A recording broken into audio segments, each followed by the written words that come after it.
হ্যাঁ, শুরু করে দাও, আর দেরি করা যাবে না। অলরেডি 9:05 বেজে গেছে এবং 215-16 জন পার্টিসিপেন্ট এসে গেছে। নো প্রবলেম, আর দেরি করার দরকার নেই। আমরা শুরু করি আস্তে আস্তে, বাকিরা এসে যাবে। Good evening, welcome to all in today's session. Our 3 days program, first session today is acid-base balance basics. Our respected speaker, Professor Muzammal Haq sir, please please continue your presentation. Thank you.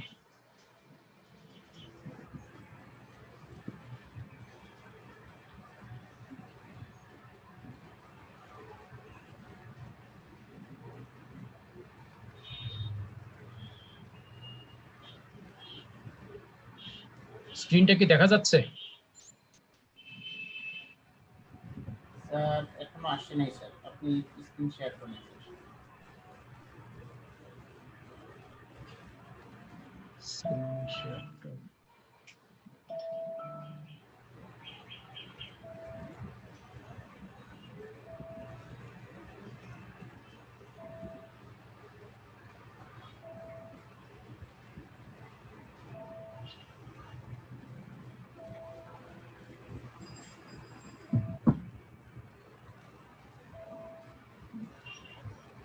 Share.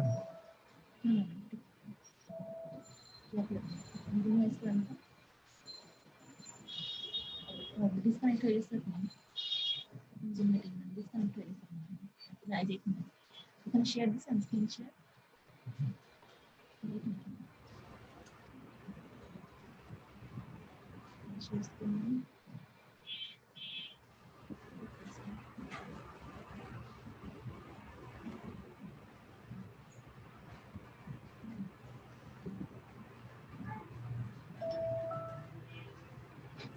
এখন দেখা যাচ্ছে? জি sir, আসছে sir. Okay, let us start. Thank you very much, my dear participants, all of my students. আমরা আজকে যে টপিকটা নিয়ে আলোচনা করব সেটা হলো অ্যাসিড বেস ব্যালেন্স। মূলত আমাদের টার্গেট হলো আর্টেরিয়াল ব্লাড গ্যাস অ্যানালাইসিস করা, আর্টেরিয়াল ব্লাড গ্যাসের ইন্টারপ্রিটেশন করা। তবে এই আর্টেরিয়াল ব্লাড গ্যাস ইন্টারপ্রিটেশন ভালো করে বুঝতে হলে আমাদের কিছু বেসিক কন্টেন্টস আমাদেরকে জানতে হবে। সেই বেসিক কন্টেন্টসটা নিয়ে আজকে একটু আলোচনা করব এবং এই বেসিক কন্টেন্টসের যে কনসেপ্টগুলো, সেই কনসেপ্টগুলো যদি আমরা ভালো করে আয়ত্তে নিতে পারি তাহলে আমাদের আর্টেরিয়াল ব্লাড গ্যাস ইন্টারপ্রিটেশন খুবই সহজ হয়ে যায়। যেহেতু এই বেসিক কন্টেন্টসগুলো একটু ট্রিকি, সেজন্য আমি এই জিনিসটাকে আজকে প্রথমে একটু আলোচনা করে নেব। তোমাদের সকলকে আজকের এই প্রেজেন্টেশনে আমি আমার পক্ষ থেকে ওয়েলকাম জানাচ্ছি। আশা করি আমার সাথে এখন থেকে নেক্সট 1.5 hour or 1 ঘন্টা 40 মিনিটের মতো আমার সাথে থাকবে এবং মনোযোগের সাথে কথাগুলো শুনতে হবে to understand the basic principle and basic concepts of the acid-base balance that will help you to successfully interpret the arterial blood gas in our clinical practice. So you know the acidity of the body fluid, you know the standard normal acid status of the acidity, normal status of our body fluid that is measured in terms of the pH, and that is 7.35 to 7.45, average 7.4. And we know the clinically safe range of pH is 7.3 to 7.5. So that's the clinically safe range. If the pH lies within this range, 7.3 to 7.5, there will be no problem, no signs and no symptoms for the patient. And the pH is compatible to life, that is 6.8 to 7.8. So if the pH goes below 7.3, it will be acidosis, and up to 6.8, the body will be able to sustain this acidotic condition. But if the pH goes below 6.8, patient will die, whatever strong person he or she is.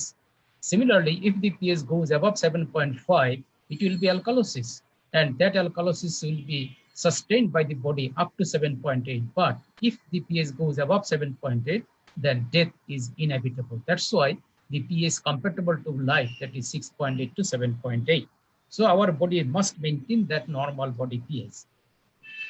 Now, why this pH tends to deviate from the normal value? Because of the acid-base input into the system. How these acid-base are input into the system? Endogenously in our body during metabolic process, there is production of some acids and some bases. And these endogenously produced acids and bases are real threat to the pH system of our body. In addition to endogenously generated acids and bases, there are sometimes, not always, very rarely, from exogenous source, acids and bases may get entry into the body. But again, I like to say this from exogenous source, acid-base entry into the body is a very rare occasion. But most important thing is the endogenously generated acids and bases. And these are produced during metabolic activity in our body. As because metabolism has got the lots of benefit, so we cannot avoid the metabolism. But at the same time, we have to bear the side effects of the metabolism. And these side effects of metabolism is the production of acids and production of bases. These acids and bases can disturb the body pH to cause acidosis or alkalosis unless these acids and bases are adequately dealt with by the body system to dispose from the body. Now, the metabolic acids and bases are of two types. One, volatile acid, that is in the form of carbon dioxide produced in our body at cellular level during metabolism. And in a normal adult individual, the daily production of the volatile acid in the form of carbon dioxide is about 15 to 20 mole, not millimole, mind it, 15 to 20 mole per day. It's a huge amount of acid. And some non-volatile acids are also produced. Non-volatile acids like sulfuric acid, hydrochloric acid, lactic acid, T2 acid, etc. and etc. That is about 230 millimole per day.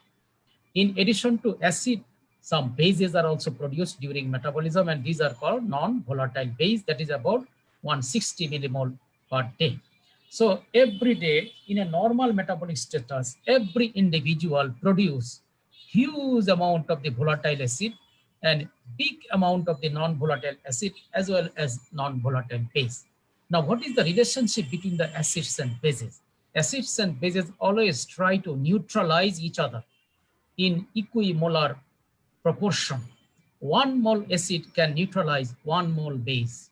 1 millimole acid can neutralize 1 millimole base. Now you look, non-volatile acid production daily 230 millimole and non-volatile base production daily 160 millimole. So this non-volatile base will try to neutralize the non-volatile acid in 1:1 ratio. So 160 millimole non-volatile base will neutralize exactly 160 millimole non-volatile acid. So even after neutralization of the non-volatile acid, some amount of non-volatile acid will still remain because the non-volatile acid load is greater than the non-volatile base load. In addition, volatile acids are already there in the amount of 15 to 20 millimole per day. Now, finally, the net account is the volatile acid, 15 to 20 mole per day, and non-volatile acid, about 70 millimole per day.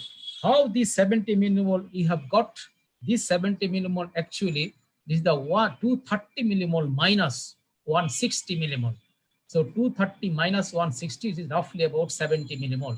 So this 70 millimole non-volatile acid still exists in our body fluid unneutralized, in addition to the volatile acid 15 to 20 mole per day. So the net account of the acid production is volatile acid 15 to 20 mole per day, non-volatile acid 70 millimole per day. Somebody like to say 50 to 100 millimole per day. And that is the reason why everybody like to say our body, human body is a net acid producer.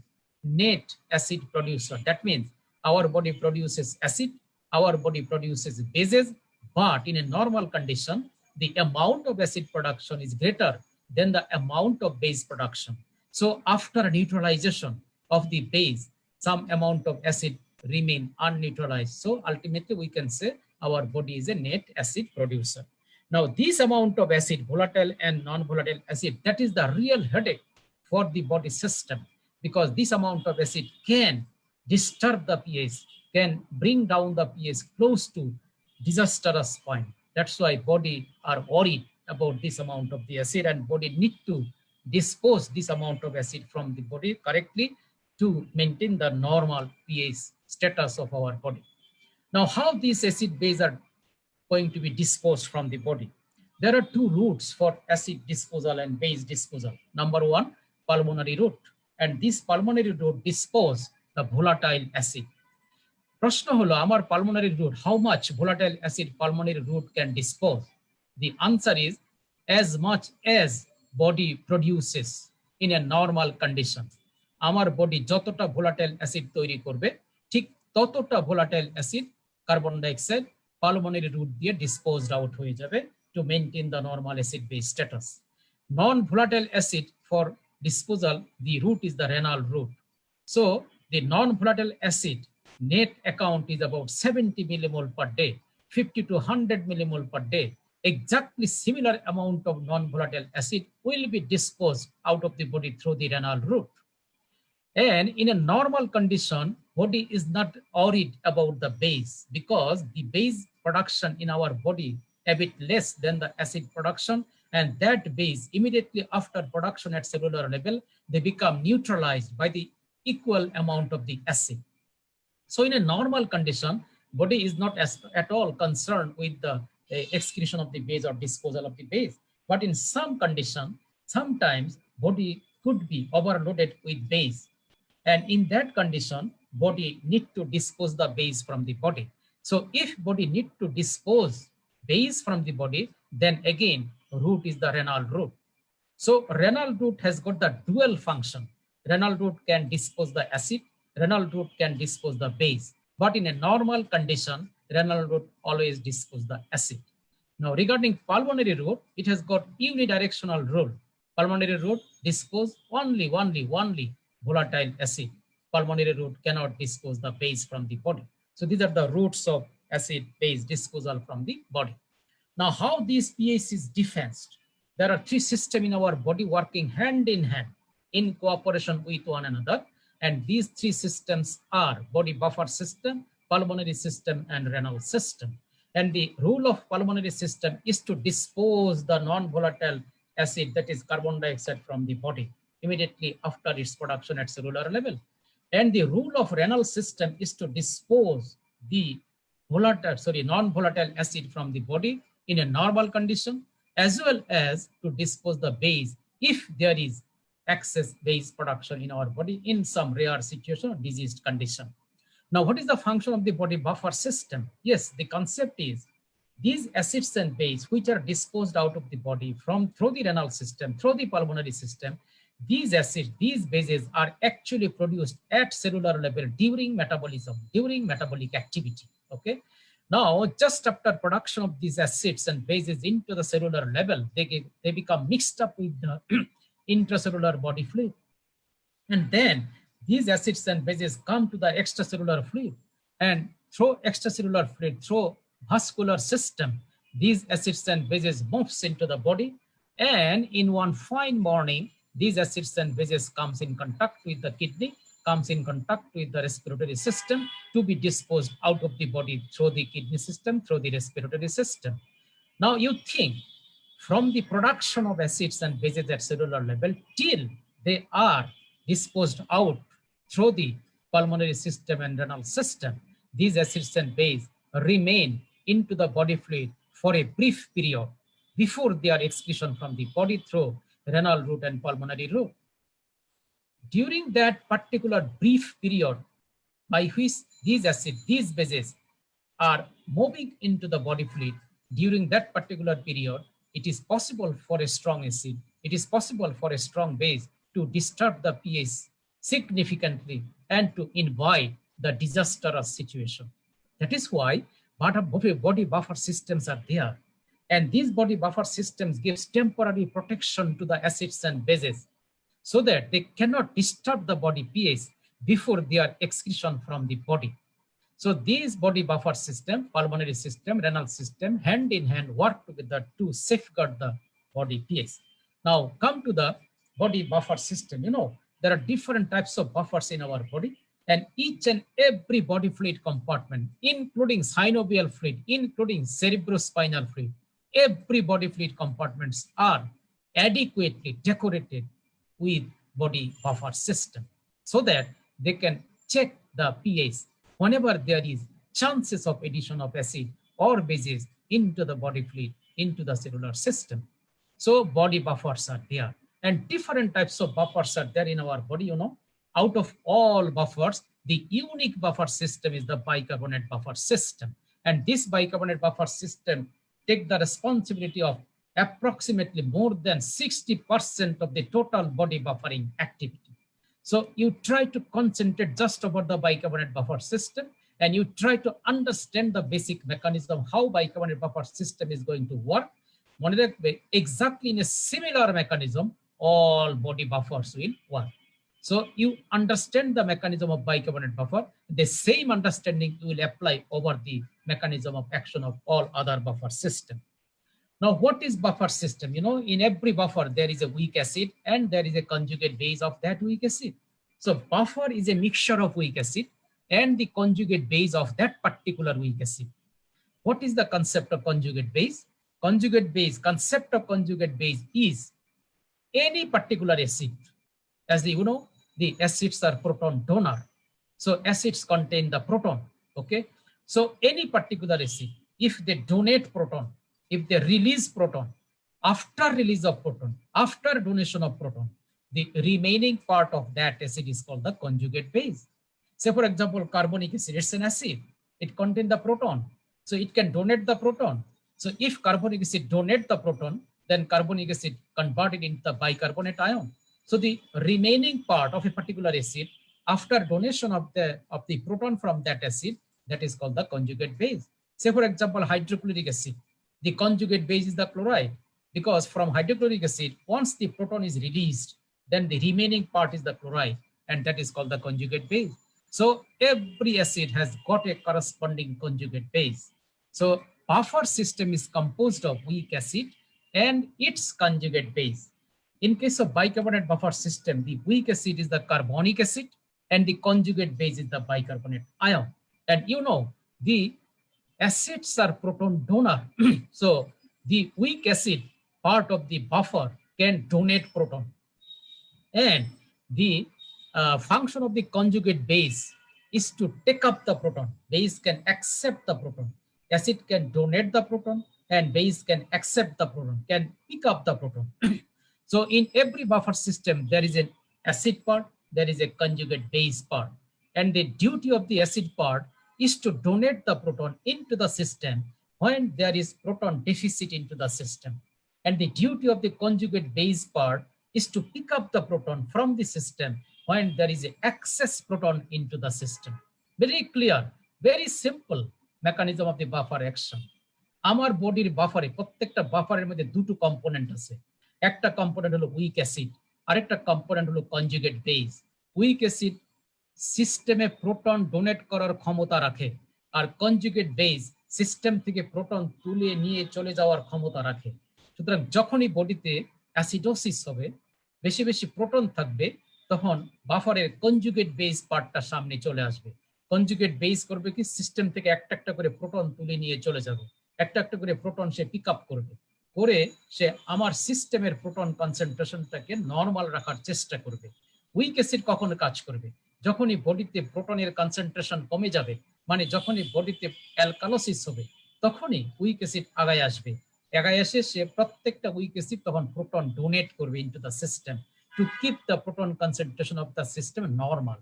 That's the very simple mechanism of the buffer. Nothing else. So you see how buffer is going to work. You see, in case of proton deficit, in case of alkalosis, what will happen? Acid part of the buffer will release proton, and that particular acid will convert it into the conjugate base by releasing proton. If it is a bicarbonate buffer system, in case of proton deficit, in case of alkalosis, carbonic acid will come forward, and carbonic acid will donate proton into the system to keep the system proton concentration normal. And in doing this particular job, the carbonic acid will be converted into the bicarbonate ion. So if carbonic acid come forward in alkalosis, in proton deficit, to do the buffering activity, the final scenario will be gradually bicarbonate concentration will go up and carbonic acid concentration will go down. That will be the final scenario of the bicarbonate buffer system. And with this particular change of the bicarbonate buffer system, the benefit that we shall get, and that benefit is the proton concentration of the system will remain normal, pH concentration, pH of the system will remain near normal. Now, in case of proton excess acidosis, what will happen? The base part, conjugate base part of the buffer will come forward to take up the proton from the system, to pick up the proton from the system. So the bicarbonate will come forward and bicarbonate will pick up the proton from the system, and by accepting proton, bicarbonate will be converted to its corresponding acid, carbonic acid. So what will be the ultimate scenario of this buffer? Ultimate scenario will be when bicarbonate buffer, bicarbonate component will participate in buffering activity during acidosis by taking proton, by pick up proton from the system. Gradually, carbonic acid concentration will go up and gradually bicarbonate concentration will go down.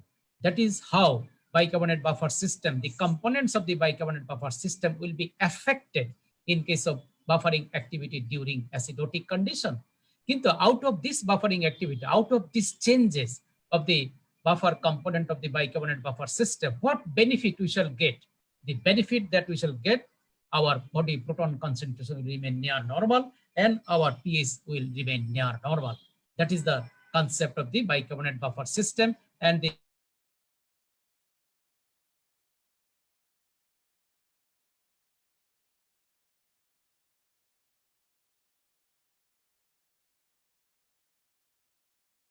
মনে রাখতে হবে, every buffer there are acid component, there is base component. So in case of alkalosis, the acid in case of alkalosis, the acid component all buffer will come forward to donate the proton into the system to keep the proton concentration normal. And in case of acidosis, that is proton excess, the conjugate base component of all buffer will come to the dias to pick up the proton from the system and to maintain the proton concentration normal. So that's the way how buffer system work. Forget all other buffer system. We just concentrate over the bicarbonate buffer system. Now go to the kidney system. How kidney work in acid-base scenario.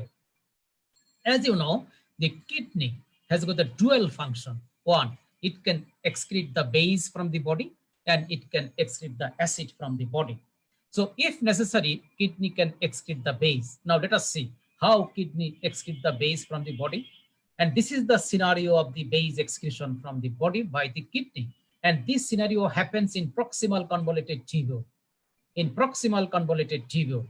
In proximal convoluted tubule, there is a filtration of the bicarbonate ion from the plasma into the Bowman's capsule. So the Bowman's capsule. In Bowman's capsule, in filtrate, the concentration of the bicarbonate is equal to the concentration of the bicarbonate in plasma. So from plasma, the bicarbonate ion, that is base, bicarbonate ion is the base of the body. So that bicarbonate ion is filtered into the filtrate. Now, normally, in a normal condition, that bicarbonate ion, filtered bicarbonate, is completely reabsorbed from proximal convoluted tubule. Now, let us see how it is reabsorbed. You go to the cells of the proximal convoluted tubule. Within the cell, carbon dioxide water combines, makes the carbonic acid. It dissociated with the hydrogen ion and bicarbonate ion. This bicarbonate ion laterally, it is absorbed into the blood. And this hydrogen ion is secreted into the lumen. And within the lumen, this secreted hydrogen ion combines with the filtered bicarbonate ion and makes the carbonic acid. Carbonic acid breaks up into water and carbon dioxide. This carbon dioxide again goes into the cell. So this is a vicious circle, and this vicious circle continues to reabsorb, to reabsorb the base or filtered bicarbonate from the proximal convoluted tubule completely. Now, if body wants to excrete the base from the body, then by some hormonal mechanism, by some chemical mechanism, this particular bicarbonate reabsorption mechanism of the proximal convoluted tubule will be suppressed. If it is suppressed, automatically filtered bicarbonate will be excreted through the urine, and that is the mechanism how kidney excrete base from the body. Okay, now go to the mechanism to see how kidney excrete the acid from the body. That happens in normal condition. Now, in normal condition, kidney is supposed to excrete the non-volatile acid from the body. Out of the different non-volatile acid, sulfuric acid, phosphoric acid, lactic acid, keto acid, these are the most important non-volatile acid. Let us have an example with the sulfuric acid, okay? This sulfuric acid is produced into the body. Now, this sulfuric acid is strong acid. Sulfuric acid contain the proton, contain the acid, and this proton from the sulfuric acid need to be excreted from the body, and that will be done by the kidney. কিভাবে করবে? Just you see. প্রথমে কি হবে? This sulfuric acid will donate the proton. Okay. Now this proton will be immediately buffered by the bicarbonate buffer system. That means the bicarbonate component of the bicarbonate buffer system will take up the proton, and this proton derived from the sulfuric acid. Sulfuric acid যে প্রোটনটা release করলো, সেই প্রোটনটা আমার bicarbonate ion pick up করবে। Pick up করে it will make carbonic acid, and this carbonic acid will be breaks up into carbon dioxide and water. Okay, carbon dioxide will be disposed out of the body through the pulmonary system. এবার এই equation থেকে একটা কথা বলতে হবে, যে প্রোটনটা আমার sulphuric acid থেকে এসেছিল, সেই প্রোটনটা আমার বাইকার্বনেটের সাথে কম্বাইন করলো, কম্বাইন করে কার্বনিক অ্যাসিড করলো। কার্বনিক অ্যাসিড ভেঙে কার্বন ডাইঅক্সাইড এবং ওয়াটার তৈরি করলো। কার্বন ডাইঅক্সাইড চলে গেল থ্রু রেসপিরেটরি সিস্টেম, চলে গেল washed out from the body. তাহলে আমার প্রোটন, সালফুরিক অ্যাসিড থেকে যে প্রোটনটা এসেছিল, সেই প্রোটনটা কোথায়? সেই প্রোটনটা চলে গেল আমার বডি ওয়াটারের ভিতরে। আমার বডি ওয়াটারের ভিতরে প্রোটনটা কিন্তু চলে গেল। সুতরাং আমার আপাতত প্রবলেম সলভ, আমার পিএস এর কোনো ডিস্টারবেন্স হবে না, কোনো সমস্যা আর হবে না। নাও the duty of the kidney will be to pick up the proton from that body water and to excrete that proton through the urine. সেই কাজটি আমার বডি কি করে করে? কোথায় করে? In collecting duct. You look within the cells of collecting duct, carbon dioxide combines with the water and makes the carbonic acid, breaks up into bicarbonate ion and hydrogen ion. এই যে আমার প্রোটনটা আবার regenerate করলো, মানে আমার বডির cell, collecting duct cell hydrogen আয়নটাকে body ওয়াটারের ভিতর থেকে রিজেনারেট করলো, আর সেই হাইড্রোজেন আয়নটা now it will be secreted into the lumen of the collecting duct. আর আমার কালেক্টিং ডাক্টের লুমেনের মধ্যে দুইটা ইউরিনারি বাফার আছে, এক অ্যামোনিয়া বাফার, দুই phosphate buffer. So this secreted hydrogen ion will combine with the ammonia to make ammonium ion. It will be combined with phosphate to make the acid phosphate. Now this acid phosphate and ammonium ion will be excreted through urine. So this is the way how kidney excrete the non-volatile acid from the body. তাহলে এখান থেকে একটা কথা পরিষ্কার, সেই কথাটা হলো যে এই যে অ্যাসিড ফসফেট আর অ্যামোনিয়াম আয়নের মধ্য দিয়ে in the form of acid phosphate, in the form of ammonium ion, আমার বডি থেকে যে প্রোটন গুলা চলে যাচ্ছে, রাইট? সো আমি এখন বলতে পারি যে kidney excrete the non volatile acid, kidney excrete the proton non volatile acid from the body in the form of acid phosphate H2PO4 and in the form of ammonium ion. এই দুটো ফর্মে আমার body থেকে acid চলে যাচ্ছে through kidney, in the form of ammonium ion, in the form of acid phosphate. আবারও বলছি, in the form of ammonium ion, in the form of acid phosphate. তাহলে আমার কিডনি প্রতিদিন কতটা নন ভোলাটাইল অ্যাসিড এক্সক্রিশন করছে? যতটা বডিতে তৈরি হচ্ছে। আর কতটা তৈরি হচ্ছে, নেট কতটা তৈরি হচ্ছে আমরা কি বলেছিলাম? 70 millimole per day. 50 to 100 millimole non volatile acid প্রতিদিন একটা নর্মাল অ্যাডাল্ট ইন্ডিভিজুয়াল তৈরি করে। আর এই এতটা অ্যাসিড চলে যাচ্ছে ইউরিন দিয়ে, কিভাবে? in the form of acid phosphate, in the form of ammonium ion. এবার একটু দেখি কোন ফর্মে বেশি যায়। এই যে total acid excretion through the urine from the body every day, approximately 50 to 100 millimol, তার almost 1/3 excreted through the in the form of phosphate, or 2/3 or more excreted in the form of ammonium ion. আর যদি আমার বডিতে chronic acidosis হয় তাহলে almost all acid is excreted in the form of ammonium ion. কাজে এই জায়গাটা কিন্তু ammonium আয়নের গুরুত্ব কিন্তু অনেক বেশি। যদিও আমার কিডনি আমার বডি থেকে অ্যাসিড এক্সক্রিশন করতেছে দুইটা ফর্মে, এক অ্যামোনিয়াম আয়ন, দুই acid phosphate, but maximum excretion হচ্ছে in the form of ammonium ion. এবং পার্টিকুলারলি যদি বডিতে ক্রনিক অ্যাসিডোসিস ডেভেলপ করে তাহলে it is the ammonium ion through which majority of the acids are excreted from the body.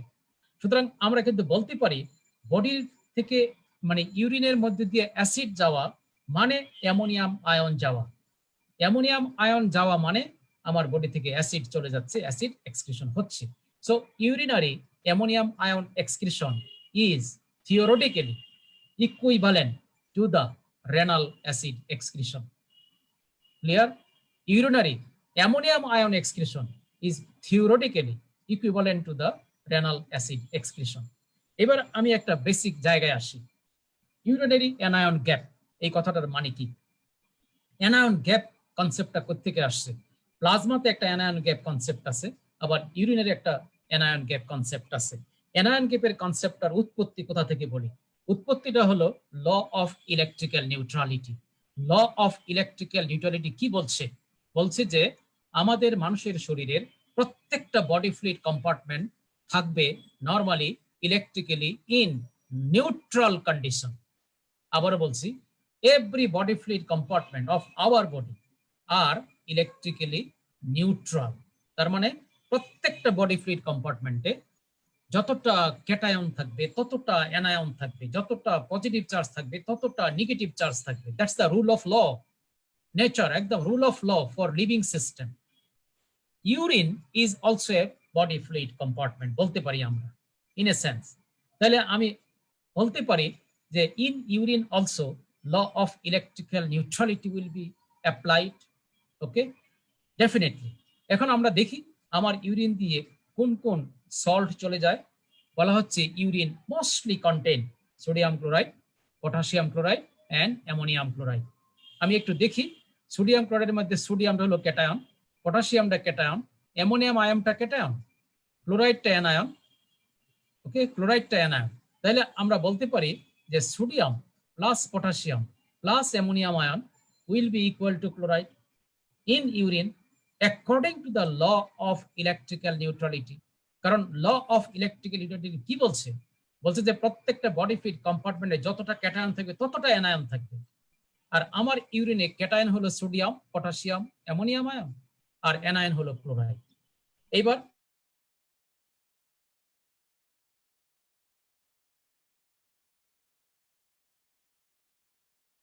Urinary anion gap. তো এই যে urinary anion gap, এই তার নরমাল ভ্যালুটা কত? এই যে -20 to -50 millimole per day. Actually যতটা অ্যামোনিয়াম আয়ন এক্সক্রিশন হচ্ছে, অ্যাকচুয়ালি আমার ইউরিন দিয়ে যতটা অ্যামোনিয়াম আয়ন এক্সক্রিশন হচ্ছে ততটাই আমার ইউরিনারি অ্যানায়ন গ্যাপ। এটি আমার ইউরিনারি অ্যানায়ন গ্যাপ। তাহলে এই ইউরিনারি অ্যানায়ন গ্যাপ দিয়ে আমি কি করব? এটার আমার ক্লিনিক্যাল ইম্পর্টেন্স কি? ক্লিনিক্যাল ইম্পর্টেন্স হলো এই, this urinary anion gap in the form of minus ammonium ion. আমি করব কি, আমার পেশেন্টের ইউরিনের সোডিয়াম করব, পটাশিয়াম করব, ক্লোরাইড মেজার করব। এগুলো মেজার করা খুব সহজ, বাট অ্যামোনিয়াম আয়ন মেজার করা খুবই কঠিন। আমি সোডিয়াম করব, পটাশিয়াম মেজার করব, ক্লোরাইড মেজার করব, আর এই ফর্মুলাটার মধ্যে ফেলে দিব। ফেলে দিয়ে আমি যে ভ্যালুটা পাবো সেই ভ্যালুটা কিন্তু actually ammonium ion. Okay, so urinary anion gap represent the urinary acid excretion. এটি আমার importance. Urinary anion gap represent equivalent to the urinary acid excretion. এখন যদি আমার এই ইউরিন দিয়ে যদি বেশি বেশি অ্যামোনিয়াম আয়ন চলে যায়, অনেক বেশি বেশি অ্যামোনিয়াম আয়ন যাচ্ছে, তার মানে বোঝা গেল যে ইউরিন দিয়ে প্রচুর অ্যাসিড এক্সক্রিশন হচ্ছে। যদি অ্যামোনিয়াম আয়ন বেশি বেশি যায় তাহলে আমার ইউরিনারি অ্যানায়ন গ্যাপটা বেশি বেশি নেগেটিভ হবে, মোর নেগেটিভ, -70, -80 এরকম হয়ে যাবে। এবং সেটা কোথায় হয়? In case of GIT causes of metabolic acidosis. আমরা আগামী ক্লাসে এগুলো দেখবো। GIT causes of metabolic acidosis, GIT কজের কারণে যদি কারোর মেটাবলিক অ্যাসিডোসিস হয়, মনে করুন ডায়রিয়া, ডায়রিয়া হলে আমাদের মেটাবলিক অ্যাসিডোসিস হয়। জিআইটি কজে যদি কারোর মেটাবলিক অ্যাসিডোসিস হয়, তখন আমার কিডনির দায়িত্ব থাকে to excrete the acid from the body in the form of ammonium ion. সুতরাং জিআইটি কজে যদি কখনো মেটাবলিক অ্যাসিডোসিস হয়, তাহলে আমার কিডনি দিয়ে বেশি বেশি বেশি বেশি অ্যামোনিয়াম আয়ন এক্সক্রিশন হবে টু এক্সক্রিট দ্য অ্যাসিড। আর ততই আমার ইউরিনারি অ্যানায়ন গ্যাপ হবে more negative, more negative, more negative. But in case of renal tubular acidosis, এটা একটা খুব কম মানে rarer condition of the acidosis. Renal tubular acidosis কথাটার কনসেপ্টটা হলো আমার কিডনির নর্মাল ফাংশন কি? To excrete the acid. কিন্তু যদি আমার কিডনির টিউবুলের কোনো ডিফেক্ট হয়, if renal tubule cannot excrete the acid from the body, then there will be acidosis, and that is called renal tubular acidosis. That means acidosis due to the failure of renal tubule to excrete the acid. সেই কন্ডিশনে যদি আমার বডিতে acidosis হয়, তাহলে কিন্তু আমার urine দিয়ে কোনো অ্যাসিড যাচ্ছে না, মানে ইউরিন দিয়ে কোনো অ্যামোনিয়াম আয়ন যাচ্ছে না। তার মানে অ্যামোনিয়াম আয়ন কনসেন্ট্রেশন ধীরে ধীরে কমে যাবে। আর যদি কমতে থাকে, তাহলে ইউরিনারি অ্যানায়ন গ্যাপ ধীরে ধীরে less negative, less negative, less negative হয়ে একসময় জিরো হয়ে যাবে, একসময় পজিটিভ হয়ে যাবে। সুতরাং আমি যদি ইউরিনারি অ্যানায়ন গ্যাপটা পজিটিভ পাই, আমি ধরে নেব যে এই লোকটার রেনাল টিউবুলার অ্যাসিডোসিস হয়েছে। আমি যদি ইউরিনারি অ্যানায়ন গ্যাপটা মোর নেগেটিভ পাই, very very high high negative পাই, আমি ধরে নেব এই লোকটার অ্যাসিডোসিস হয়েছে ডিউ টু জিআইটি কজ। এটা আমরা আগামীকাল আবার আলোচনা করব। আমি আপাতত বলে রাখলাম ইউরিনারি অ্যানায়ন গ্যাপ সম্পর্কে। শুধু মনে রাখতে হবে একটা কথা, urinary anion gap, it is the urinary sodium plus urinary potassium minus urinary chloride. আর সেই ইউরিনারি অ্যানায়ন গ্যাপটা অ্যাকচুয়ালি রিপ্রেজেন্ট করতেছে amount of ammonium ion excretion through the urine. Or as because ammonium ion excretion represent the renal acid excretion, so urinary anion gap actually represent the renal acid excretion, and it is normally minus, negative. So the more the renal acid excretion in the form of ammonium ion, the more negative will be the urinary anion gap. And if the kidney cannot excrete the acid in the form of ammonium ion, then urinary ammonium ion concentration gradually decreases and urinary anion gap will be gradually less negative, এক সময় হয়ে যাবে zero, and finally it will be positive. কাজে এটা একটু মনে রাখবেন। Now, how the buffers are related to the মানে pH. This is a very popular equation, Henderson-Hasselbalch equation. Through this equation, every buffer gets related with the body pH. So what is the equation of Henderson-Hasselbalch equation? pH is equal to pK plus log of base by acid. You know, every buffer has got a acid, weak acid, and its corresponding base. So with this formula, with this equation, Henderson-Hasselbalch equation, you can apply these over each and every buffer. আমি আবারও বলছি, আমরা সবসময় কথা বলবো bicarbonate buffer নিয়ে। আর bicarbonate বাফারের অ্যাসিডটা হলো carbonic acid আর বেসটা হলো bicarbonate ion. So you put it over this formula. So pH is equal to pK, pK pK মানে negative log of dissociation constant. এত কিছু বোঝার দরকার নাই। পিকে শুধু একটা কথা মনে রাখতে হবে যে প্রত্যেকটা অ্যাসিডের একটা নিজস্ব পিকে ভ্যালু আছে, প্রতিটা অ্যাসিডের একটা নিজস্ব পিকে ভ্যালু আছে, আর সেই পিকে ভ্যালুটা for that particular acid constant. আমার কার্বনিক অ্যাসিডের ক্ষেত্রে সেই পিকে ভ্যালুটা হলো 6.1। এই পিকে ভ্যালু নিয়ে মাথা ঘামানোর কোনোই প্রয়োজন নেই। 6.1 আমি বসাই দিলাম, log of bicarbonate by carbonic acid. তাহলে আমার ইকুয়েশনটা হয়ে গেল pH plus is equal to 6.1 plus log of bicarbonate by carbonic acid.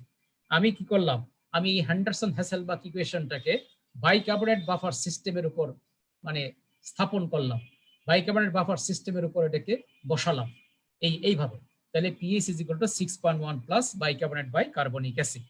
Now, what is the normal bicarbonate concentration? 24 millimole per liter. And what is the normal carbonic acid concentration in our body?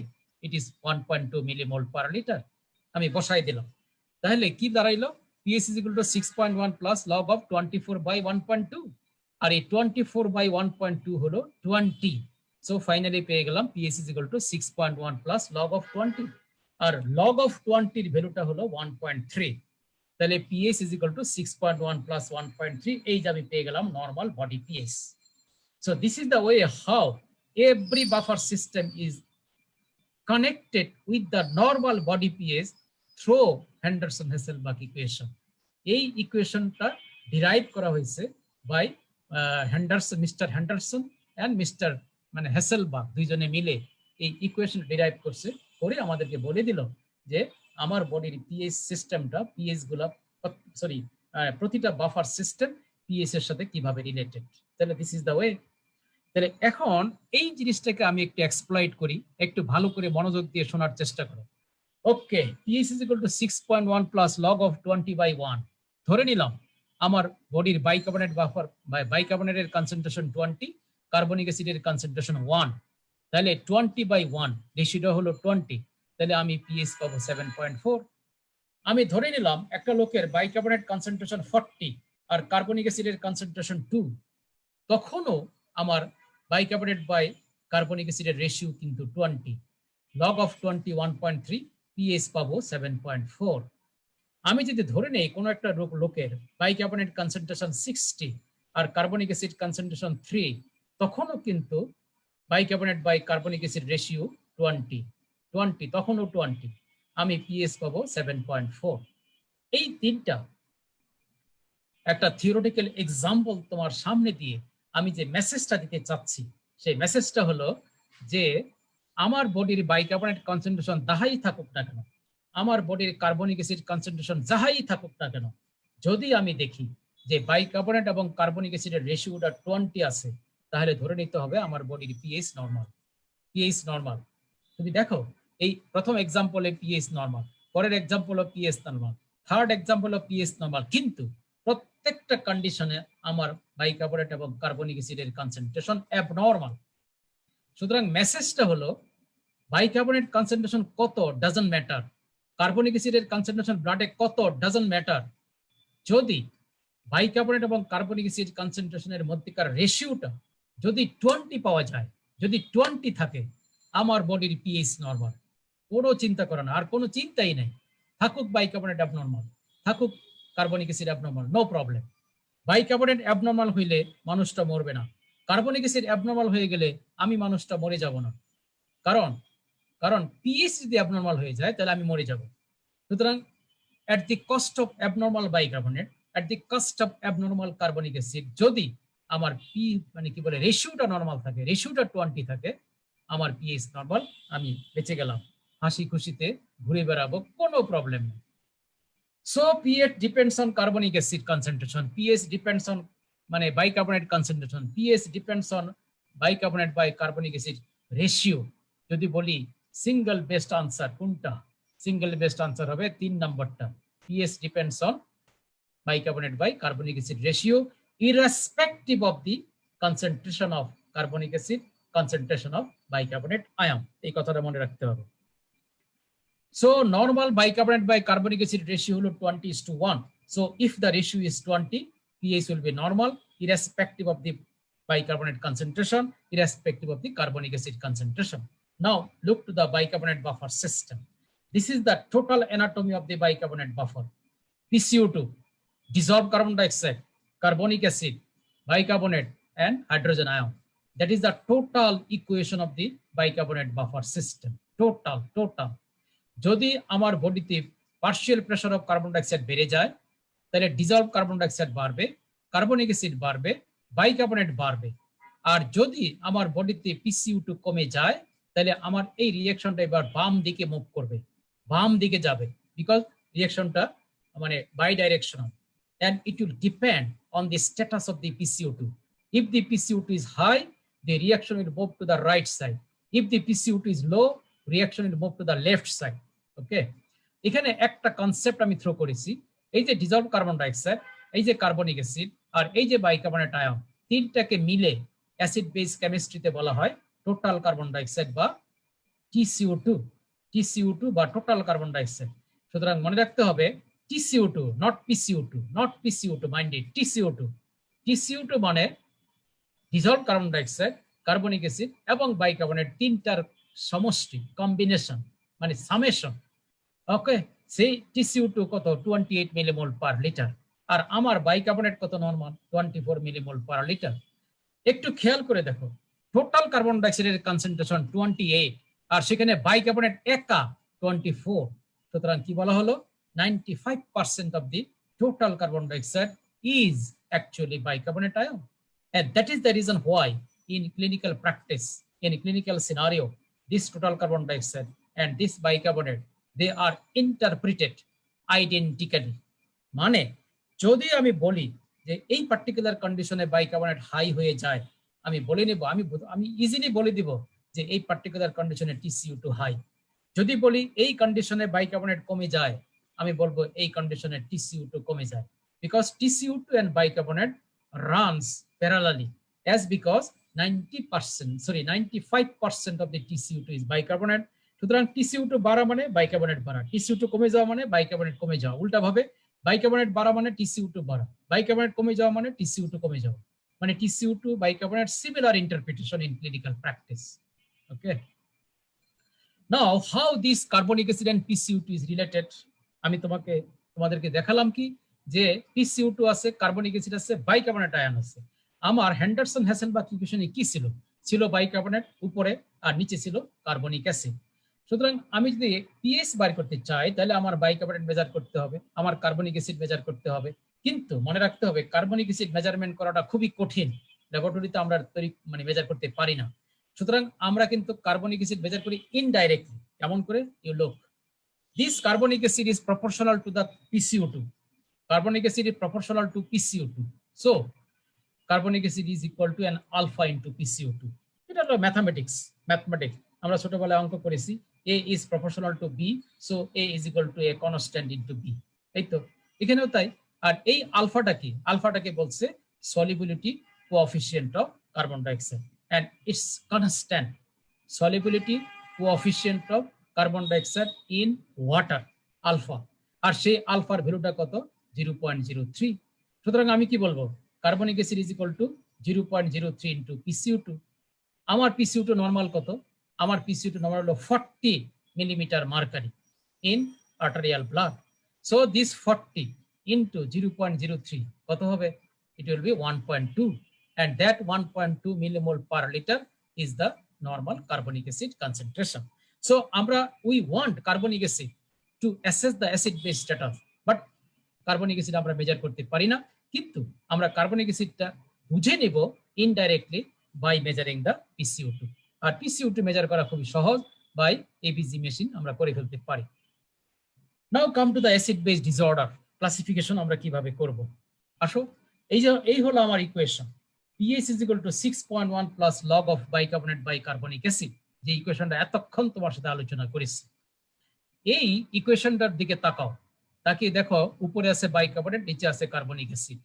আমি বলেছি একটু আগে, আবারও বলছি, it is possible to measure the bicarbonate ion, but it is very difficult to measure the carbonic acid. But carbonic অ্যাসিডটাকে আমরা পেতে পারি কোথা থেকে? From PCO2। কেমন করে? 0.03 ইন্টু PCO2 দিলে আমি কার্বনিক অ্যাসিড পেয়ে যাব। So this is my final equation. pH is equal to 6.1 plus log of bicarbonate by 0.03 into PCO2. এবার তুমি আমার এই ফর্মুলার দিকে তাকিয়ে দেখো যে আমার এই ফর্মুলার মধ্যে 5টা কম্পোনেন্ট আছে। pH 6.1, বাইকার্বনেট 0.03, PCO2, 5টা কম্পোনেন্ট আছে। আর এই 5টা কম্পোনেন্ট নিয়ে আমার টোটাল ইকুয়েশন। এই 5টা কম্পোনেন্টের মধ্যে 2টা কম্পোনেন্ট আছে কনস্ট্যান্ট, একটা হলো 6.1 আর হলো 0.03, আর 3টা component that is pH, bicarbonate, PCO2 not constant, variable. তাহলে আমি এই 2টা কনস্ট্যান্টকে যদি বাদ দিয়ে আমি 3টা ভ্যারিয়েবলকে যদি একত্র করি, তাহলে আমার ইকুয়েশনটা এরকম দাঁড়াবে, pH is proportional to bicarbonate by PCO2।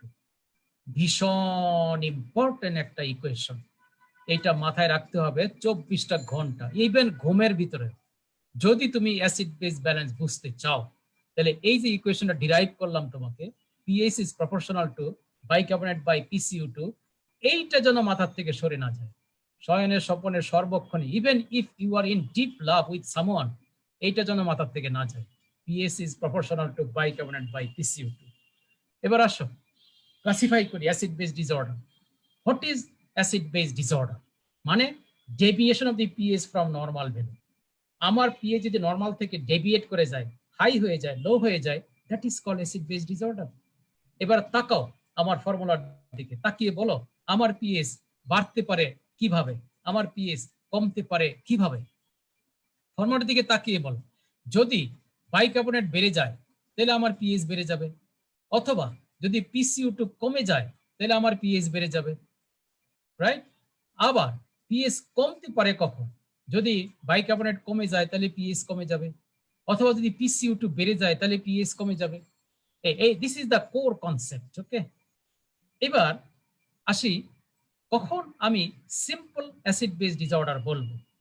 আমি আমার এই ইকুয়েশন থেকে একটা জিনিস পরিষ্কার, সেটা হলো যে যদি বাইকার্বনেট চেঞ্জ হয়ে যায়, অ্যাবনর্মাল হয়ে যায়, PCO2 ধরে নাও নর্মাল, রুগীটার PCO2 নর্মাল কিন্তু বাইকার্বনেট অ্যাবনর্মাল, তাতে কিন্তু আমার পিএসটা অ্যাবনর্মাল হয়ে যাবে, অ্যাসিড বেস ডিসঅর্ডার হবে। আবার উল্টা ভাবে চিন্তা করো, মনে করো রুগীটার bicarbonate normal, no abnormality with bicarbonate, কিন্তু তার PCO2 অ্যাবনর্মাল যদি হয়, সেখানেও অ্যাসিড বেস ডিসঅর্ডার হবে। আবার এমনও তো হতে পারে যে কোনো একটা পার্টিকুলার পেশেন্টের both bicarbonate and PCO2 simultaneously abnormal, সেই ক্ষেত্রেও আমার অ্যাসিড বেস ডিসঅর্ডার হতে পারে। সুতরাং সিম্পল অ্যাসিড বেস ডিসঅর্ডার আর কমপ্লেক্স অ্যাসিড বেস ডিসঅর্ডারের কনসেপ্টটা খুবই পরিষ্কার, ইজি। কনসেপ্টটা কি? যদি এই যে বাইকার্বনেট আর এই যে PCO2, এই দুইটার যে কোনো একটা, আবার বলছি, যে কোনো একটা অ্যাবনর্মাল হয়ে যদি আমার তখনই আমি তাকে বলবো সিম্পল অ্যাসিড বেস ডিসঅর্ডার। হতে পারে এরকম যে PCO2 normal, bicarbonate abnormal, acid base disorder হয়ে গেল, সিম্পল অ্যাসিড বেস ডিসঅর্ডার। হতে পারে এরকম যে বাইকার্বনেট নর্মাল কিন্তু PCO2 abnormal, acid base disorder হয়ে যাবে এবং সেটা হবে সিম্পল অ্যাসিড বেস ডিসঅর্ডার। আর যদি কোনো একটা লোকের বোথ বাইকার্বনেট এবং PCO2 সাইমালটেনিয়াসলি অ্যাবনর্মাল হয়ে অ্যাসিড বেস ডিসঅর্ডার হয়, তখনই আমরা তাকে বলবো complex acid base disorder. It's a very simple concept. So simple acid base ডিসঅর্ডারে কি হবে? Either bicarbonate or PCO2 abnormal, যে কোনো একটা অ্যাবনর্মাল আর অন্যটা নর্মাল। ওকে, আবারও বলছি, in simple acid base disorder bicarbonate এবং PCO2 এই দুইজনের মধ্যে যে কোনো একজন অ্যাবনর্মাল হবে, আরেকজন নর্মাল থাকবে।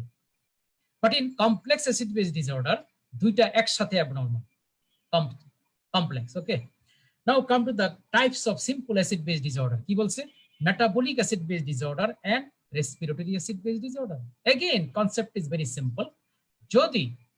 যদি বাইকার্বনেট অ্যাবনর্মাল হওয়ার কারণে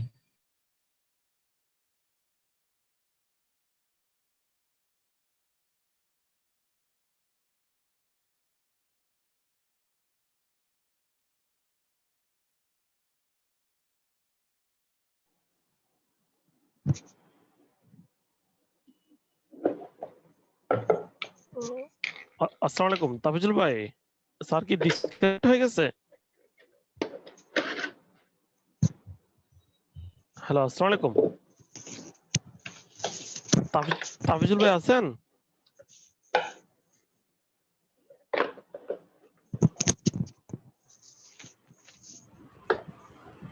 হ্যালো,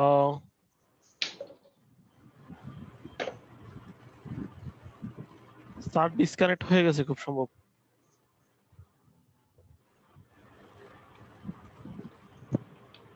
হ্যাঁ স্যার ডিসকানেক্ট, কিন্তু কানেক্টেড দেখাচ্ছে। স্যার আনমিউট হয়ে গেছে।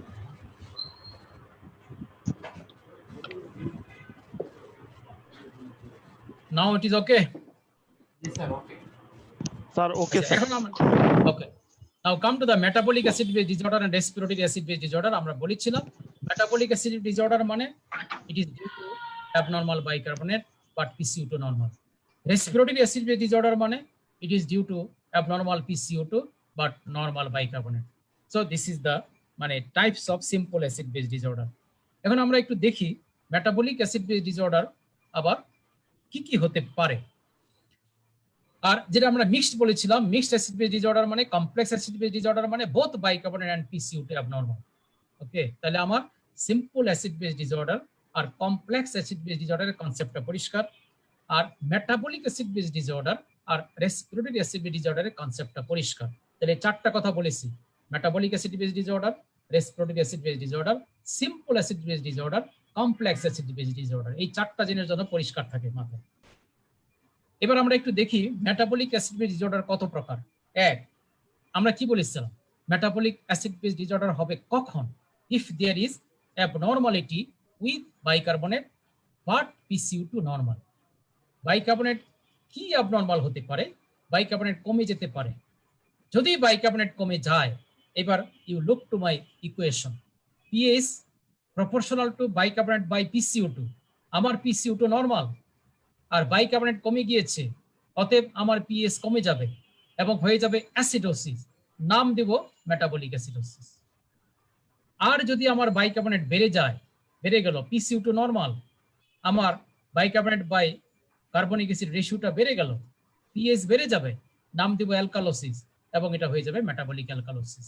সুতরাং এই দুইটা মানে আইডিয়া মানে ইকুয়েশন থেকে যে মেসেজটা আমি দিতে চাচ্ছি সেটা হলো, in case of metabolic acidosis, the primary defect, the primary fault is the reduction of bicarbonate. Normal PCO2, PCO2 normal, কিন্তু যে কোনো কারণেই হোক, যে কোনো কারণে, lot of causes are there, যে কোনো কারণে বাইকার্বনেট কমে যাবে। যদি কমে যায়, metabolic acidosis. So in metabolic acidosis, my primary disturbance, primary defect is the low serum bicarbonate concentration due to any cause. Similarly, in case of metabolic alkalosis, primary disturbance, primary defect is the high serum bicarbonate concentration due to any cause. Similarly, আর দুইটা message আমি দিচ্ছি, in case of respiratory acid base disorder কি বলেছিলাম, সেখানে কে abnormal থাকবে, পিসিও2, আর normal থাকবে কে, bicarbonate. কি হতে পারে পিসিও2? বেড়ে যেতে পারে, কমে যেতে পারে। যদি পিসিও2 বেড়ে যায়, তাহলে আমার এই ইকুয়েশন অনুযায়ী আমার পিএইচটা কমে যাবে, নাম দেব অ্যাসিডোসিস, নাম দেব রেসপিরেটরি অ্যাসিডোসিস। আর যদি আমার পিসিও2 কমে যায়, বাইকার্বনেট নরমাল, তাহলে আমার পিএইচটা বেড়ে যাবে, নাম দেব অ্যালকালোসিস এবং নাম দেব রেসপিরেটরি অ্যালকালোসিস। সো অ্যাগেইন আমার কনক্রিট মেসেজটা হলো, in case of respiratory acidosis, the primary defect, the primary disturbance is the increased PCO2 due to any cause. যে কোনো কারণে যদি আমার PCO2 বেড়ে যায়, it will be respiratory acidosis when bicarbonate initially will remain normal. Similarly, in respiratory alkalosis, the primary disturbance will be the low PCO2 due to any cause, যে কোনো কারণে। তাহলে এখন একটু সামারাইজ করি আমি, এই যে আমার সামারাইজ জিনিসটা, সিম্পল অ্যাসিড বেস ডিসঅর্ডার আমার চার প্রকার। এক, metabolic acidosis, metabolic alkalosis, respiratory acidosis and respiratory alkalosis. এবং তাদের প্রাইমারি ইভেন্টটা কি, প্রাইমারি ডিফেক্টটা কি, প্রাইমারি ডিস্টারবেন্সটা কি? In case of metabolic acidosis, low bicarbonate, normal পিসিও2। In case of metabolic alkalosis, high bicarbonate, normal পিসিও2। In case of respiratory acidosis, primary ইভেন্টটা হলো হাই পিসিও2, normal bicarbonate. In case of respiratory alkalosis, low PCO2, normal bicarbonate. Clear? এইটা যেন ভুল না হয়, এই জায়গাটা যেন একেবারেই ভুল না হয়। আমার চার প্রকার সিম্পল অ্যাসিড বেস ডিসঅর্ডার এবং চারটা মানে প্রত্যেকের ইন্ডিভিজুয়াল প্রাইমারি ডিফেক্ট আছে, প্রাইমারি ডিস্টারবেন্স, প্রাইমারি ইভেন্ট আছে। মেটাবলিক অ্যাসিডোসিসে primary event low bicarbonate, metabolic অ্যালকালোসিসে primary event high bicarbonate, respiratory অ্যাসিডোসিসে প্রাইমারি ইভেন্ট হলো হাই পিসিও2, and respiratory alkalosis primary event হলো low PCO2। Please please please এই কনসেপ্টটা যেন ভুল না হয়। যেমনি করে আমি বলেছিলাম pH is proportional to bicarbonate by PCO2, এটা যেন ভুল না হয়। সিমিলারলি এটাও যেন আমার মাথা থেকে সরে না যায়। Now come to the compensation or secondary event. আমরা এতক্ষণ প্রাইমারি ইভেন্ট নিয়ে কথা বলেছি, এখন সেকেন্ডারি ইভেন্ট কি হবে, কম্পেনসেশন কিভাবে বডি করবে। কম্পেনসেশনের ফিলোসফিক্যাল কনসেপ্টটা কি? ফিলোসফিক্যাল কনসেপ্টটা হলো যে যখনই বডিতে কোনো অ্যাসিড বেস ডিসঅর্ডার শুরু হয়ে যায়, মনে করেন লোকটা, একটা পেশেন্ট বমি করতেছে, এটা পেশেন্ট ডায়রিয়া হচ্ছে, এটা পেশেন্টের মানে শকে চলে গেছে, শকে গিয়ে তার ল্যাকটিক অ্যাসিডোসিস হয়ে গেছে, বা তার আনকন্ট্রোল ডায়াবেটিসে কিটোএসিডোসিস হয়ে গেছে, হতে পারে তার অ্যাসিড বেস ডিসঅর্ডার শুরু হয়ে গেছে। সেই ডিসঅর্ডার নিয়ে একটা পেশেন্ট হাসপাতালে আসবে, আসার পরে you people as a doctor তাকে পরীক্ষা করবে, পরীক্ষা করে তার ডায়াগনোসিস করবে, করার পর তাকে চিকিৎসা দেবে। এতটুকু সময় পর্যন্ত যদি আমার বডি এই অ্যাসিড বেস ডিসঅর্ডার নিয়ে চলে, তাহলে আমি মোটামুটি নিশ্চিত যে এই রোগীটা হাসপাতালে এসে চিকিৎসা নেওয়ার বহু আগে সে ঘরে রাস্তায় মরে যাবে। সুতরাং কনসেপ্টটা হলো বডি চিন্তা করে যে ওকে, একটা ডিসঅর্ডার শুরু হয়ে গেছে, অ্যাসিড বেস ডিসঅর্ডার, আমি আপাতত এটাকে ঠেক দেওয়া, আপাতত এটাকে কম্পেনসেট করার চেষ্টা করি, কম্পেনসেট করার মানে থিমটা কি? থিমটা হলো যে পিএইচটা অনেক কমে যাচ্ছে, এত যেন কমে না করে, বেশি যেন না কমে, আমি একটু চেষ্টা করি। পিএইচটা বেড়ে যাচ্ছে, বেশি যেন না বাড়ে, আমি একটু চেষ্টা করি। পিএইচটা অ্যাবনর্মাল হোক বাট টলারেবল রেঞ্জে যেন থাকে, যেন লোকটা এইটুকু অ্যাবনর্মালিটি নিয়ে হাসপাতাল পর্যন্ত যাইতে পারে, চিকিৎসাটা নিতে পারে। This is the philosophy of the compensation, and that is done by the body itself. সেই কম্পেনসেশনের ফিলসফিটা হলো মানে পিএইচ চেঞ্জটাকে একটু সহনীয় পর্যায়ে রাখা, বেশি যেন না বাড়ে, বেশি যেন না কমে। এটি হলো ফিলসফি অফ দি কম্পেনসেশন। যেন লোকটা মোটামুটি মানে ধাক্কায় ধক্কায় কোনো রকম হাসপাতালে যেতে পারে, ডাক্তারের কাছে যেতে পারে, চিকিৎসাটা নিতে পারে, রাইট? তাহলে কম্পেনসেশনটা কি করে হয়? Come to the compensation. This compensation follow the primary event of bicarbonate and PCO2 disturbance. An unaffected component changes in the direction of the primary component. Example দিয়ে বলি, আমার metabolic অ্যাসিডোসিসে what was the primary defect? Primary defect ছিল decreased bicarbonate, normal PCO2 normal, bicarbonate কমে গেছে, তাহলে bicarbonate by PCO2 রেশিওটা কমে যাবে। আমি তো বলেছি রেশিওটা থাকতে হবে 20 যদি রেশিও থাকে তাহলে পিএইচ নরমাল। তো যখনই রেশিওটা কমে গেল তখনই পিএইচ কমে গেল। এইবার বডি চিন্তা করবে কি যে ওকে, বাইকার্বনেট কমে গেছে, রেশিওটা কমে গেছে, পিএইচটা কমে যাচ্ছে, মানুষটা তো মরে যাবে। এখন কি করা যায় দেখি তো, কোনো রকম একটু ব্যাচআপ করা যায় কিনা, একটু ঠেক দেওয়া যায় কিনা। তখন রেসপিরেটরি সিস্টেম চিন্তা করবে ওকে, আমি কার্বন ডাইঅক্সাইড কমিয়ে দেই, PCO2 কমিয়ে দেই, বডি থেকে কার্বন ডাইঅক্সাইড ওয়াশ আউট করে দেই। এই তখন বডি সিস্টেম করবে কি, রেসপিরেটরি সিস্টেমটাকে স্টিমুলেট করে দেবে, করলে হাইপার ভেন্টিলেশন হবে, hyper ventilation carbon dioxide wash out হয়ে যাবে, আমার PCO2 কমে যাবে।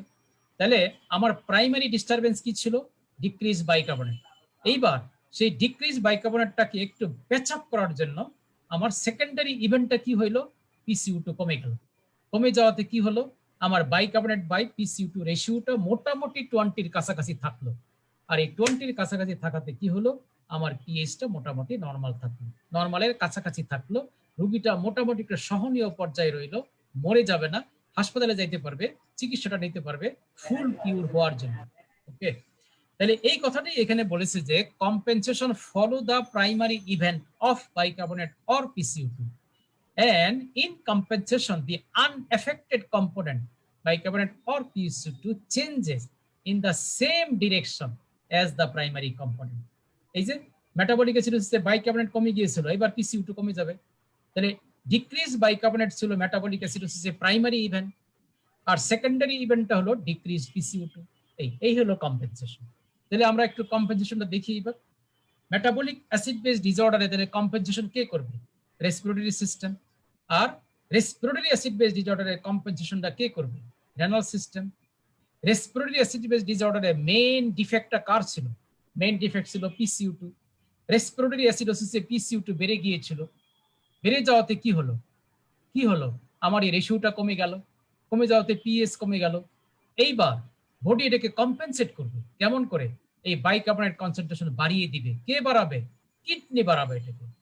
সুতরাং in respiratory acidosis it will be compensated by the kidney. In respiratory alkalosis কি ছিল আমার প্রাইমারি ডিফেক্ট? আমার PCO2 কমে গিয়েছিল, যার জন্য আমার রেশিওটা বেড়ে গিয়েছিল, বেড়ে যাওয়াতে আমার পিএইচটা বেড়ে গিয়েছিল। এখন আমার বডি কি করবে, যেহেতু রেসপিরেটরি অ্যাসিডোসিসে অ্যালকালোসিসে PCO2 কমে গিয়েছিল, that was the primary defect. এখন আমার বডি করবে কি, এই বাইকার্বনেট কনসেন্ট্রেশন কমিয়ে দিবে। কেমন করে? By renal bicarbonate excretion. তাহলে এটা আমার secondary event. So metabolic acid base disorders are compensated by the respiratory system and respiratory acid base disorder is compensated by the renal system. তাহলে this is my compensation.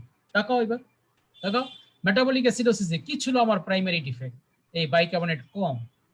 এইবার secondary event কি, এই যে PCO2 কমে গেল, কমে যাওয়াতে রেশিওটা নরমাল, পিএইচটা নরমাল। মেটাবলিক অ্যালকালোসিসে আমার প্রাইমারি ডিফেক্ট কি ছিল, প্রাইমারি ইভেন্টটা কি ছিল, ইনক্রিজ বাইকার্বনেট, নরমাল PCO2। এবার কম্পেনসেশন হবে কিভাবে, এই যে PCO2 বেড়ে গেল, কে করলো, বাই রেসপিরেটরি সিস্টেম। কিভাবে? হাইপোভেন্টিলেশন করলো, ওকে, তাহলে কম্পেনসেট হয়ে গেল, মানে রেশিওটা মোটামুটি নরমাল হইলো আর পিএইচটা মোটামুটি নরমাল।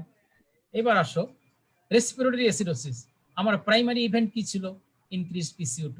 এবার এটাকে কম্পেনসেট করতে হবে, কে করবে, আমার কিডনি কি করবে, বাইকার্বনেট বাড়িয়ে দিবে। মানে নতুন নতুন বাইকার্বনেট তৈরি হবে at the level of the collecting duct, আর সেই কালেক্টিং ডাক্ট থেকে বাইকার্বনেট ব্লাডে অ্যাবজর্ব হবে।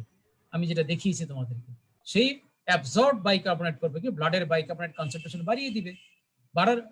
বাড়ালে কি হবে, আমার PCO2 হাই, বাইকার্বনেটও হাই, অতএব আমার রেশিওটা বাইকার্বনেট বাই PCO2 রেশিওটা আমার থাকবে নিয়ার 20 আর পিএইচটা নিয়ার নরমাল।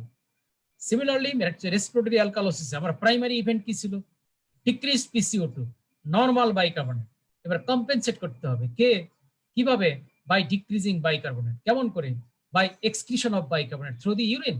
কে করবে? কিডনি। কেমন করে? ওই যে বলেছিলাম, প্রক্সিমাল কনভলিউটেড টিউবুলের বাইকার্বনেট রিঅ্যাবজর্পশনটাকে সাপ্রেস করে দিবে। সাপ্রেস করলে অটোমেটিক্যালি আমার কিডনি দিয়ে বেইজ এক্সক্রিশন হবে, দ্যাট ইজ বাইকার্বনেট এক্সক্রিশন হবে, হলে আমার বাইকার্বনেট লেভেল কমে আসবে, কমলেই কম্পেনসেট হয়ে যাবে, মানে পিএইচটা মোটামুটি সহনীয় পর্যায়ে থাকবে। সো এই যে কম্পেনসেট করলো, এবার আমি স্কেলটা দেখি, কম্পেনসেশনের স্কেলটা কি, ভীষণ ইম্পর্টেন্ট জিনিস। আরেকটা জিনিস ইম্পর্টেন্ট বলছি, আসো মেটা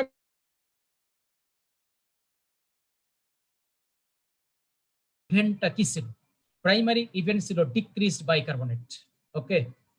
কম্পেনসেশনে কি কমবে, কম্পেনসেশনে PCO2 কমবে।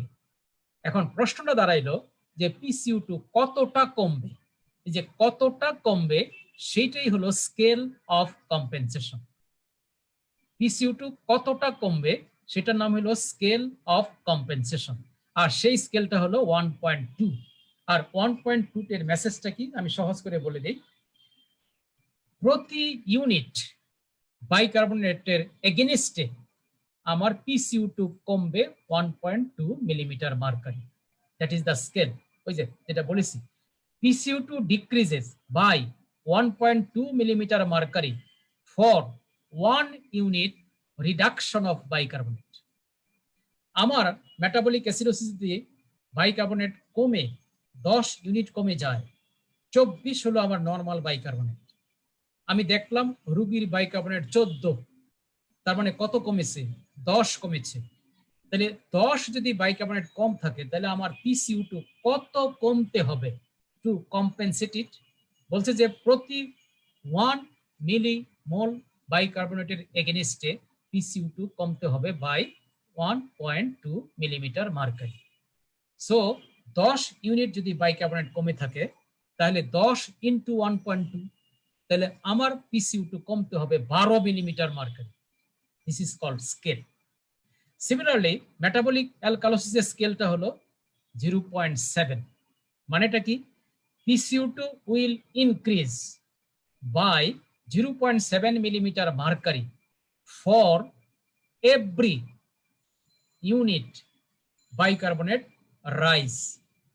বাইকার্বনেট যতটা রাইজ করবে তার এগেনস্টে প্রতি ইউনিটের জন্য, ধরো বাইকার্বনেট মানে রাইজ করলো 10 millimole per litre, normal bicarbonate 24, রোগীটা পেয়ে গেলাম 34, তাহলে বাড়লো কত, 10 বাড়লো। তাহলে প্রতি 1 ইউনিট বাইকার্বনেটের জন্য আমার PCO2 বাড়তে হবে 0.7, তাহলে 10 ইন্টু 0.7 মানে 7 মিলিমিটার মার্কারি PCO2 বাড়তে হবে। যদি বাড়ে তাহলে বুঝবো যে এটা কম্পেনসেট হয়েছে। সিমিলারলি রেসপিরেটরি অ্যাসিডোসিসের স্কেলটা হলো 0.4। বলো তোমার রেসপিরেটরি অ্যাসিডোসিসের প্রাইমারি ইভেন্টটা কি ছিল? Increased PCO2। সেকেন্ডারি ইভেন্ট মানে কম্পেনসেশনে কি হবে? বাইকার্বনেট বাড়বে। কতটা বাড়বে? বলছে যে প্রতি 1 মিলিমিটার মার্কারি PCO2 হাই এর এগেনস্টে আমার বাইকার্বনেট বাড়তে হবে 0.4 মিলিমোল পার লিটার। এই কথাটাই হলো scale. So bicarbonate increases by 0.4 millimole per litre for 1 unit PCO2 rise. Similarly alkalosis, respiratory অ্যালকালোসিসের স্কেলটা হলো 0.5। রেসপিরেটরি অ্যালকালোসিসের প্রাইমারি ইভেন্টটা হলো ডিক্রিজড PCO2 আর কম্পেনসেশনে বাইকার্বনেট কমবে। কেমন কতটুকু কমবে? বলছে যে প্রতি 1 ইউনিট কি বলে বাইকার্বনেট মানে কি বলে সরি প্রতি 1 মিলিমিটার মার্কারি PCO2 রিডাকশনের এগেনস্টে তোমার বাইকার্বনেট কমবে বাই 0.5 মিলিমোল পার লিটার। এই যে দেখো bicarbonate decreases by 0.5 millimole per litre for every millimetre mercury PCO2 decrease. মনে করো নর্মাল PCO2 40, আমার রোগীর PCO2 হয়ে গেছে 30, তাহলে কমলো কত? কমেছে 10। তাহলে আমার বাইকার্বনেট কতটা কমতে হবে?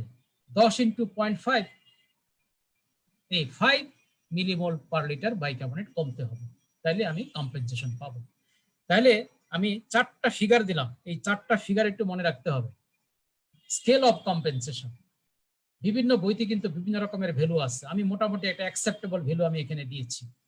মেটাবলিক অ্যাসিডোসিসের স্কেলটা হলো 1.2, মেটাবলিক অ্যালকালোসিসের স্কেলটা হলো 0.7, রেসপিরেটরি অ্যাসিডোসিসের স্কেলটা হলো 0.4, রেসপিরেটরি অ্যালকালোসিসের স্কেলটা হলো 0.1। এই হলো আমার স্কেল অফ কম্পেনসেশন। এই স্কেলটাকে আমি একটু অন্যভাবে এবার প্রেজেন্ট করলাম, একটু বোঝার চেষ্টা করো, একটু ভিন্নভাবে আমি স্কেলটাকে প্রেজেন্ট করলাম। মেটাবলিক অ্যাসিডোসিসে প্রাইমারি ইভেন্টটা কি? প্রাইমারি ইভেন্ট হলো লো বাইকার্বনেট। ক্লিয়ার? কম্পেনসেশনে কি ঘটনাটা ঘটবে? কম্পেনসেশনে PCO2 কমবে। আমি দেখতে চাই PCO2 কইমা কোথায় আসবে, আমি জানতে চাই। আমার মেটাবলিক অ্যাসিডোসিসের স্কেলটা ছিল কিন্তু 1.2। আমি আগে দেখব যে আমার বাইকার্বনেট কতটা কমেছে। এই যে বাইকার্বনেটের নরমাল হলো 24 মাইনাস আমার রোগীর বাইকার্বনেট কত, মানে দেখো যে বাইকার্বনেট কতটা কমেছে। যতটা কমেছে তাকে তুমি 1.2 দিয়ে গুণ করো, গুণ করলে আমি কি পাবো? আমি পাবো যে কতটা বাইকার্বনেট কমতে হবে, এটা পেয়ে যাবো। ক্লিয়ার? মনে করো মানে 10 কমতে হবে, তাহলে এবার নর্মাল PCO2 হলো 40 থেকে তোমার expected reduction of the PCO2 minus করো। মাইনাস করলে তুমি যে ভ্যালুটা পাবা সেই ভ্যালুটা তুমি আশা করবে রোগীর PCO2, রোগীর প্রেজেন্ট PCO2 আমি ওইখানে আশা করব এট দি এন্ড অফ কম্পেনসেশন। মানে ওই স্কেলটাকে আমি একটু ভিন্নভাবে প্রেজেন্ট করলাম।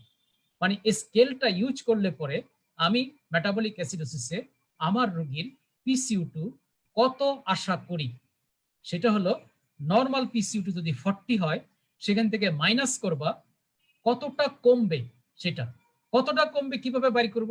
আগে দেখতে হবে কতটা বাইকার্বনেট কমেছে, যতটা কমেছে ততটাকে 1.2 দিয়ে গুণ করে দাও, গুণ করে দিয়ে 40 থেকে মাইনাস করে দাও, সেটি হবে তোমার present PCO2।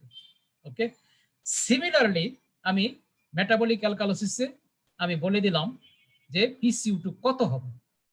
You know the metabolic অ্যাসিডোসিসে প্রাইমারি ইভেন্টটা হলো হাই বাইকার্বনেট। কম্পেনসেশনে আমার PCO2 বাড়তে হবে। আমি দেখতে চাই PCO2 বেড়ে কোথায় যাবে। নর্মাল PCO2 আমার 40 সাথে কত যোগ হবে, যোগ হয়ে কোথায় যাবে PCO2, কত যোগ হবে সেটা বাইর করবো কেমন করে? আগে দেখবো যে আমার বাইকার্বনেট কতটা হাই হয়েছে। নর্মাল বাইকার্বনেট 24 আর রোগীর প্রেজেন্ট বাইকার্বনেট কত তুমি দেখো, সেই 24 এর সাথে প্রেজেন্ট বাইকার্বনেট ডিফারেন্সটা কত দেখো, সেই ডিফারেন্সটাকে 0.7 দিয়ে মাল্টিপ্লাই করো, মাল্টিপ্লাই করে যে ভ্যালুটা পাবা সেই ভ্যালুটা 40 এর সাথে যোগ করে দাও, যোগ করে দিলে তুমি যে স্ট্যাটাসটা পাবা সেটা হবে present status of the PCO2 at the end of compensation. Similarly, আমি রেসপিরেটরি অ্যাসিডোসিসের ইকুয়েশনটা ভিন্নভাবে প্রেজেন্ট করলাম, স্কেলটাকে ভিন্নভাবে। স্কেল কিন্তু 0.4, আমি প্রেজেন্ট করলাম অন্যভাবে। আমার রেসপিরেটরি অ্যাসিডোসিসে প্রাইমারি ইভেন্টটা কি ছিল? প্রাইমারি ইভেন্ট ছিল হাই PCO2, যে কোনো কারণেই হোক PCO2 বেড়ে গেছে। আমি কম্পেনসেশনে কি আশা করি? আশা করি যে আমার বাইকার্বনেট বাড়বে, রাইট? বাইকার্বনেটের নরমাল ভ্যালু 24, 24 এর সাথে কত যোগ হবে আমি জানতে চাই। সেটা কি করে বাড়ি করব? আমি আগে দেখব আমার রোগীটার PCO2 কতটা বেড়েছে। তো আমার PCO2 নরমাল হলো 40, 40 সাথে রোগীর প্রেজেন্ট PCO2 মাইনাস করো। মাইনাস করলে তুমি কি পাবা? তুমি পাবা কতটা PCO2 বাড়লো। সেটাকে তুমি স্কেল দ্বারা মাল্টিপ্লাই করো। স্কেলটা কত? 0.4 করে তুমি যে ভ্যালুটা পাবা সেই ভ্যালুটা হলো তোমার এক্সপেক্টেড রাইজ অফ PCO2। এবার এই ভ্যালুটাকে তুমি 24 সাথে এক্সপেক্টেড রাইজ অফ কি বলে বাইকার্বনেট, এবং এটার সাথে তুমি 24 সাথে এটা যোগ করে দাও। যোগ করে দিলে তুমি যে ফাইনাল ভ্যালুটা পাবা সেটা হলো তোমার present status of the present expected status of the bicarbonate. Similarly আসো রেসপিরেটরি অ্যালকালোসিসে, what is my primary defect, primary event? Low PCO2, যে কোনো কারণে রোগীর PCO2 কমে গেছে। কম্পেনসেশনে কি হবে? বাইকার্বনেট কমে যাবে। বাইকার্বনেট নরমাল হলো 24, 24 থেকে কমবে। কতটা কমবে? কমে গিয়ে আমার রোগীর প্রেজেন্ট বাইকার্বনেট কোথায় দাঁড়াবে? কতটা কমবে বাড়ি করতে হলে আগে দেখতে হবে কতটা তোমার কি বলে PCO2 কমেছে। আমার PCO2 নরমাল 40, 40 থেকে রোগীর প্রেজেন্ট PCO2 মাইনাস করো, তাহলে এতটা কমেছে PCO2। সেইটাকে তুমি 0.5 দ্বারা স্কেল দ্বারা মাল্টিপ্লাই করো, করে একটা ফিগার পাবা, যে সেই ফিগারটা হবে তোমার এক্সপেক্টেড কি বলে মানে ফল অফ বাইকার্বনেট। এবার সেটাকে তুমি নরমাল 24 থেকে মাইনাস করে দাও।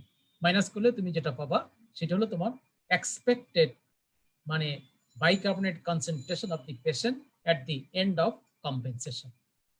কাজে স্কেলটা হলো 1.2, 0.7, 0.4, 0.5। এই স্কেলগুলো ইউজ করে ফাইনালি ইন মেটাবলিক অ্যাসিডোসিসে আমি পেশেন্টের PCO2 কোথায় দেখতে চাই সেটা বাড়ি করতে গেলে এই ফর্মুলাটা ফেলে দিতে হবে। জিনিসটা কিন্তু সিম্পল, মানে সেম কনসেপ্ট আর কি। মানে আমি আগে দেখব কতটা বাইকার্বনেট কমেছে ইন মেটাবলিক অ্যাসিডোসিস, সেই ততটাকে আমি স্কেল দ্বারা মাল্টিপ্লাই করব, করে আমি বলবো যে এতটা PCO2 কমতে হবে। কোথা থেকে? নরমাল থেকে। নরমাল কত? 40, দেওয়া মাইনাস করে করে যে ভ্যালুটা পাবা সেটা হবে রোগীর present status of the PCO2। কাজে আমরা শুধু এই ফর্মুলায় ফেলে দেব, ফেলে দিয়ে আমার রোগীর প্রেজেন্ট PCO2 স্ট্যাটাসটা বের করে ফেলবো। আর এই ফর্মুলায় ফেলে দিয়ে রোগীর প্রেজেন্ট PCO2 বাড়ি করবো ইন মেটাবলিক অ্যালকালোসিস। তারপরে এই ফর্মুলায় ফেলে দিয়ে রোগীর প্রেজেন্ট বাইকার্বনেট বের করে ফেলবো। বোঝা যাচ্ছে? কারণ আমার রেসপিরেটরি অ্যাসিডোসিসে ডিফেক্টটা হলো, প্রাইমারি ইভেন্টটা ছিল হাই PCO2। কম্পেনসেশনে আমি আশা করি বাইকার্বনেট বাড়বে। কতটা বাড়বে সেটা তুমি নরমাল বাইকার্বনেটের সাথে যোগ করে দেবা। কতটা বাড়বে বাড়ি করবো কি করে? আগে দেখবো আমার PCO2 কতটা বেড়েছে। যতটা PCO2 বেড়েছে তাকে মাল্টিপ্লাই করবো স্কেল দ্বারা, কত? 0.4 দ্বারা, করে একটা ফিগার পাবো।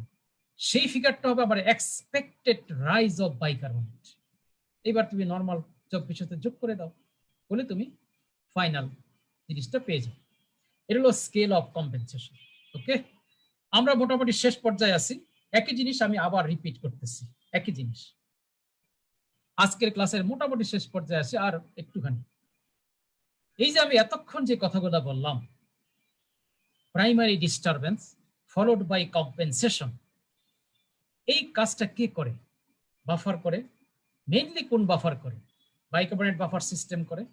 এখন আমার বাইকার্বনেট বাফার সিস্টেম এই টোটাল কম্পেনসেটরি অ্যাক্টিভিটি করার মধ্য দিয়ে ফাইনালি আমার বাইকার্বনেট বাফার সিস্টেম কিভাবে এফেক্টেড হচ্ছে সেটা আমি এখন একটু দেখাচ্ছি তোমাকে। আমি তোমাকে বলেছিলাম যে বাইকার্বনেট বাফার সিস্টেমের নরমাল অ্যানাটমিটা হলো যে PCO2, dissolved carbon dioxide, carbonic acid, bicarbonate, hydrogen ion. আর উপরে ওই যে তোমার স্বপ্নের ফর্মুলা মনে রাখতে বলছিলাম, শয়নের স্বপনে মনে রাখবা এটা pH proportional to bicarbonate by পিসিও2। আর এই যে ইকুয়েশনটা পিসিও2 dissolved carbon dioxide carbonic acid bicarbonate hydrogen ion reversible, ডানে যেতে পারে বামে যেতে পারে, ডিপেন্ড করবে কার উপরে? পিসিও2 এর উপরে। পিসিও2 যদি হাই হয় ইকুয়েশন ডানে যাবে, পিসিও2 যদি লো হয় ইকুয়েশন বামে যাবে। এবার আসো acid base disorder, metabolic acidosis. Okay, primary ইভেন্টটা কি? Decrease bicarbonate. কম্পেনসেটরি ইভেন্ট মানে সেকেন্ডারি ইভেন্ট কি হবে? ডিক্রিজ পিসিও2। তাতে কি লাভ হইল? আমার পিএইচটা মোটামুটি নরমাল থাকবে, কিন্তু একটা অঘটন ঘটে যাবে। সেই অঘটন কি? এই যে তুমি কম্পেনসেট করতে গিয়া পিসিও2 কমিয়ে দিলা, তাহলে আমার পিসিও2 গেল কমে। পিসিও2 যদি কমে যায় তাহলে এই যে রিঅ্যাকশন, এই রিঅ্যাকশন যাবে বাম দিকে, বামে চলে যাবে। এই রিঅ্যাকশনের ইকুইলিব্রিয়াম বামে যাবে। তাতে করে কি হবে? আমার বডি থেকে আরো কিছু বাইকার্বনেট এবং হাইড্রোজেন আয়ন কম্বাইন করে কার্বনিক অ্যাসিড হবে, সেটা ডিজলভ কার্বন ডাইঅক্সাইড হবে, সেটা কার্বন ডাইঅক্সাইড হবে, হয়ে পালমোনারি সিস্টেম দিয়ে ওয়াশ আউট হয়ে চলে যাবে। তাহলে কি দাঁড়াইলো? আমার বডি থেকে আরো কিছু বাইকার্বনেট চলে গেল, তাহলে আমার বাইকার্বনেটটা আরো কমে যাবে। কমে যাক, আমি মোটেও অরিড না, বিকজ আমি কিন্তু এই ঘটনার দ্বারা, এই কম্পেনসেটরি অ্যাক্টিভিটির দ্বারা আমি কিন্তু পিএইচটাকে নিয়ার নরমাল করে ফেলেছি। আর আমার সিস্টেম, বডি সিস্টেম কিন্তু সার্ভাইভ করে গেছে। থাকুক না বাইকার্বনেট অ্যাবনরমাল, কি আসে যায়? কিচ্ছু আসে যায়। এবার আসো metabolic alkalosis. What is the primary event? Increased bicarbonate. কম্পেনসেশনে কি হবে? পিসিও2 বাড়বে। তাতে কি হবে? আমার পিএইচটা নিয়ার নরমাল হয়ে যাবে, কারণ বাইকার্বনেট বাই পিসিও2 রেশিওটা নরমাল থাকবে, পিএইচটা নিয়ার নরমাল। কিন্তু একটা অঘটন ঘটে গেল। কি অঘটন? এই যে কম্পেনসেট করতে গিয়ে তুমি পিসিও2 বাড়িয়ে দিয়েছো বাই হাইপোভেন্টিলেশন। তাহলে এই যে পিসিও2 বাড়লো, সে তখন এই রিঅ্যাকশনটাকে ডাইন দিকে পুশ করবে, করলে আমার বডিতে আরো কিছু বাইকার্বনেট তৈরি হয়ে যাবে, আর তাতে করে আমার বাইকার্বনেটটা আরো বেড়ে যাবে। বেড়ে যাক, মোটেও কনসার্ন না আমি, কিন্তু আমার পিএইচ কিন্তু নিয়ার নরমাল। আমার বডি সিস্টেম কিন্তু খুশি যে নরমালি ফাংশন করতেছে। থাকুক না তোমার বাইকার্বনেট অ্যাবনরমাল, কিচ্ছু আসে যায় না। এবার আসো রেসপিরেটরি অ্যাসিডোসিস। কি তোমার প্রাইমারি ডিস্টারবেন্স?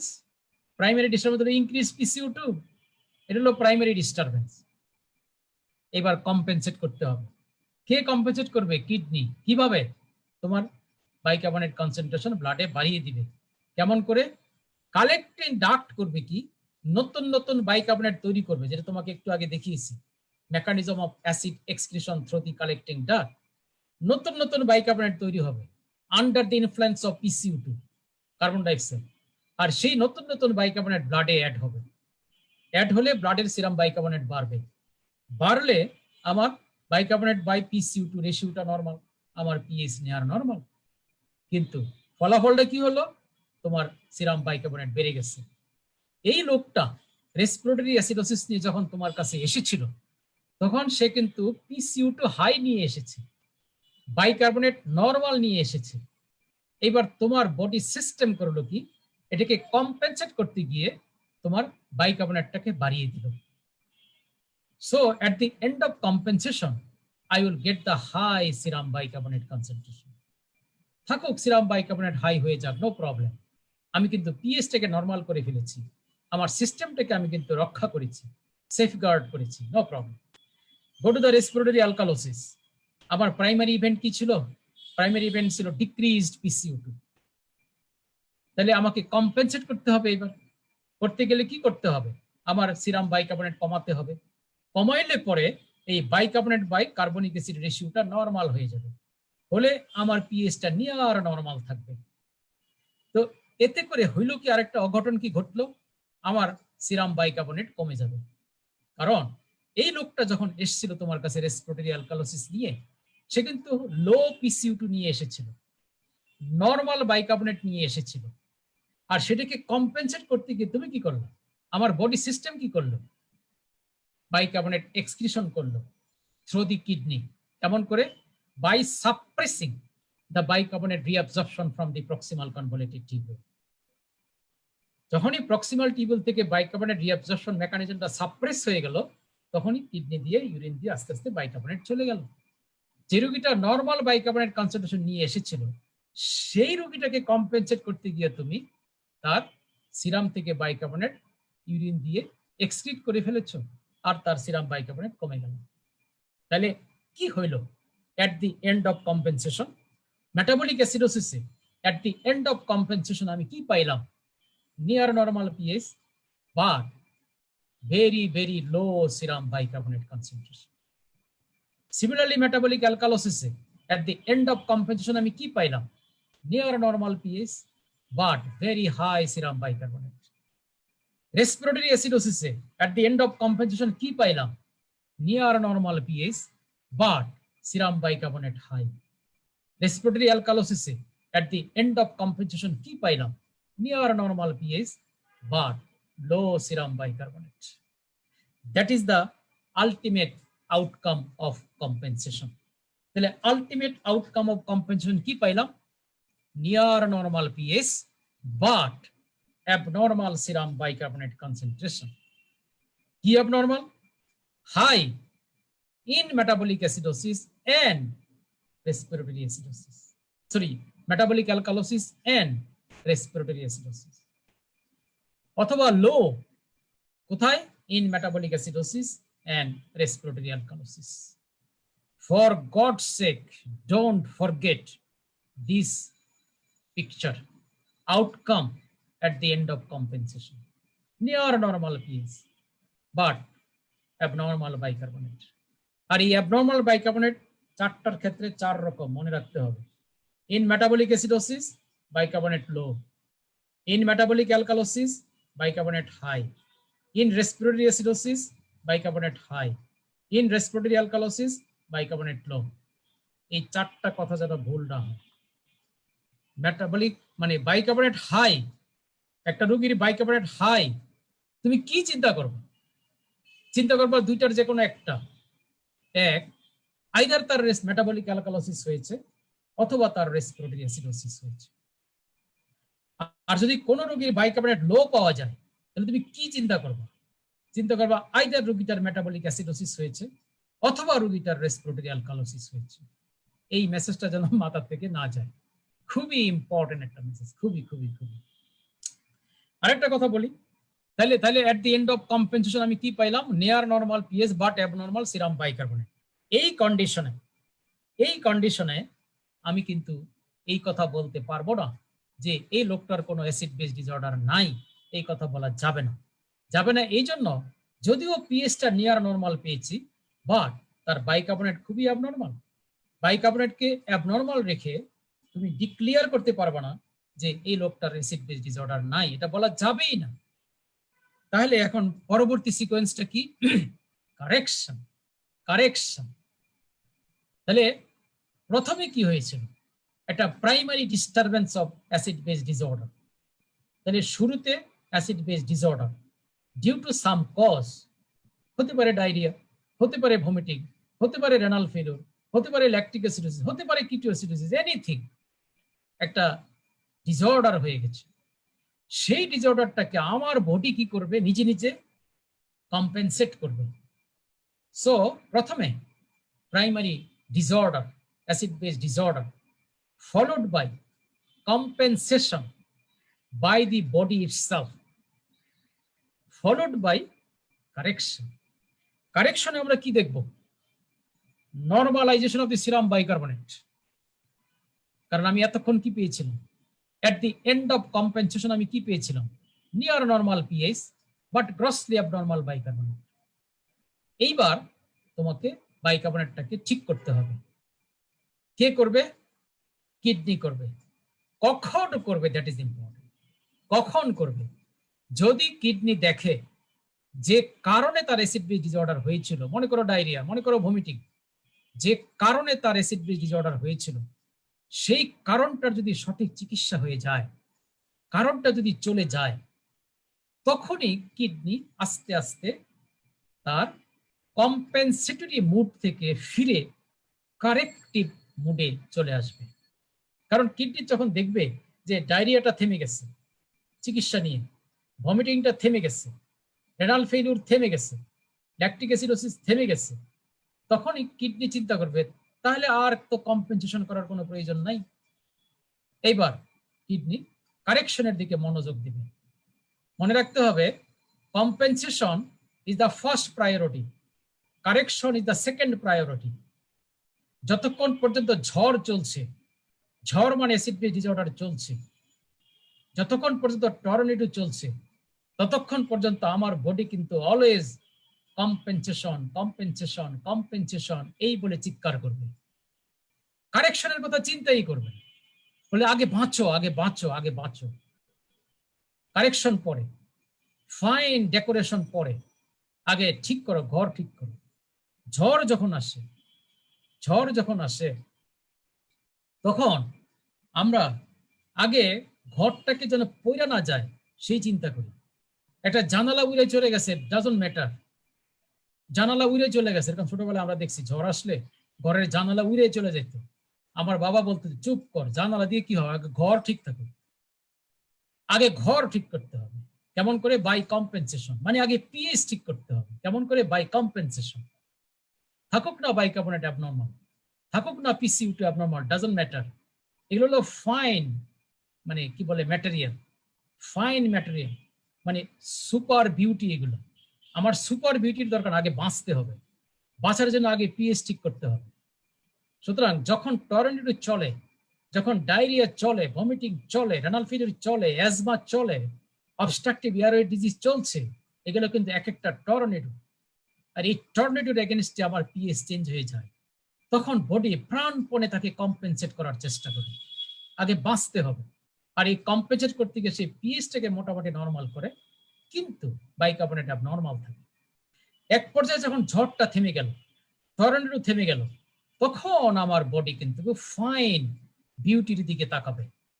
কিডনি তাকিয়ে দেখবে, ওহো সিরাম বাইকার্বনেট অ্যাবনর্মাল, দেখতে তো ভালো লাগছে না, okay let us correct it. This is called fine correction, fine beauty. কখন করবে? যখন চিকিৎসা হয়ে যাবে, টর্নেডো থেমে যাবে, ঝড় থেমে যাবে, তখনই করবে। সুতরাং কারেকশনের প্রাথমিক শর্তটা হলো you have to treat the cause, কারণকে চিকিৎসা করো। দিস দ্য প্রাইমারি, মানে মানে most important prerequisite of the correction. যখনই ট্রিটমেন্ট হয়ে গেল কজের, এইবার কিডনি করবে কি, আস্তে আস্তে ধীরে ধীরে সিরাম বাইকার্বনেটটাকে নর্মাল করে ফেলবে। কেমন করে? লুক, মেটাবলিক অ্যাসিডোসিসে কি ছিল? সিরাম বাইকার্বনেট লো ছিল। এইবার কিডনি করবে কি, নতুন নতুন বাইকার্বনেট জেনারেট করবে, জেনারেট করে ব্লাডে পাঠিয়ে দিবে, আর সেই বাইকার্বনেট দ্বারা সিরাম বাইকার্বনেট লেভেলটা আবার it will come back to normal. Metabolic অ্যালকালোসিসে কি ছিল at the end of compensation? High serum bicarbonate. এইবার কিডনি কি করবে? আস্তে আস্তে সিরাম বাইকার্বনেট এক্সক্রিশন করবে, বেইজ এক্সক্রিশন করবে, করে বাইকার্বনেটটাকে নর্মাল করে ফেলবে। রেসপিরেটরি অ্যাসিডোসিসে কি ছিল at the end of compensation? Serum bicarbonate high ছিল। এবার কিডনি কি করবে? সিরাম বাইকার্বনেট মানে কি বলে, এক্সক্রিশন করবে, এক্সক্রিশন করে এটাকে আবার নর্মাল করে ফেলবে। রেসপিরেটরি অ্যালকালোসিসে বাইকার্বনেট কি ছিল at the end of compensation? লো ছিল, লো। এইবার কিডনি কি করবে? রেনাল কি বলে, বাইকার্বনেট রিঅ্যাবজর্পশন করবে, রিঅ্যাবজর্পশন করে গ্র্যাজুয়ালি আস্তে আস্তে আস্তে আস্তে এটাকে ধীরে ধীরে নর্মাল করে ফেলবে। So that is the compensation, that is the correction. So this is everything about the 2 days session. Everything about the 2 days session. আজকে যে কথাগুলো বললাম, এই কথাগুলো ভালো করে বুঝতে হবে। এই আইডিয়াগুলো আমি আগামীকাল এক্সপ্লয়েট করব ফর মানে basic principal of data interpretation. তারপরে আমি পরশুদিন আমরা ক্লিনিক্যাল সিনারিওতে এবিজির ডাটা কিভাবে ইন্টারপ্রিট করতে হয় সেগুলো আমরা বলবো। তাইলে আমি আজকে কি বললাম? আমি আজকে বলেছি অ্যাসিড বেস ডিসঅর্ডার কিভাবে শুরু হয়, কারা কারা আমার পিএইচটাকে মানে চেক অ্যান্ড ব্যালেন্সে রাখে, সেফগার্ড করে, buffer system, respiratory system and renal system. বাফারের কি রুল বলেছিলাম?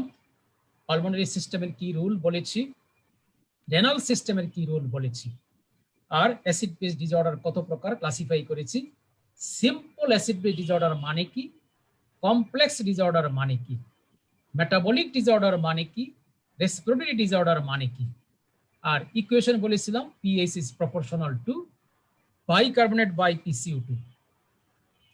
তারপরে কম্পেনসেশনের কথা বলেছি, স্কেল অফ কম্পেনসেশন বলেছি, অ্যান্ড ফাইনালি কারেকশন বলেছি।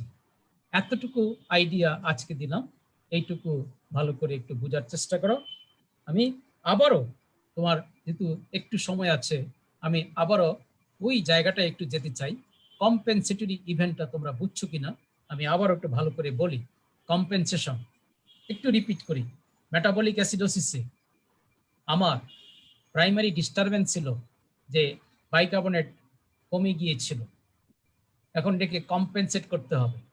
কম্পেনসেট করতে গেলে আমাকে PCO2 কমাতে হবে। কতটুকু কমাবো?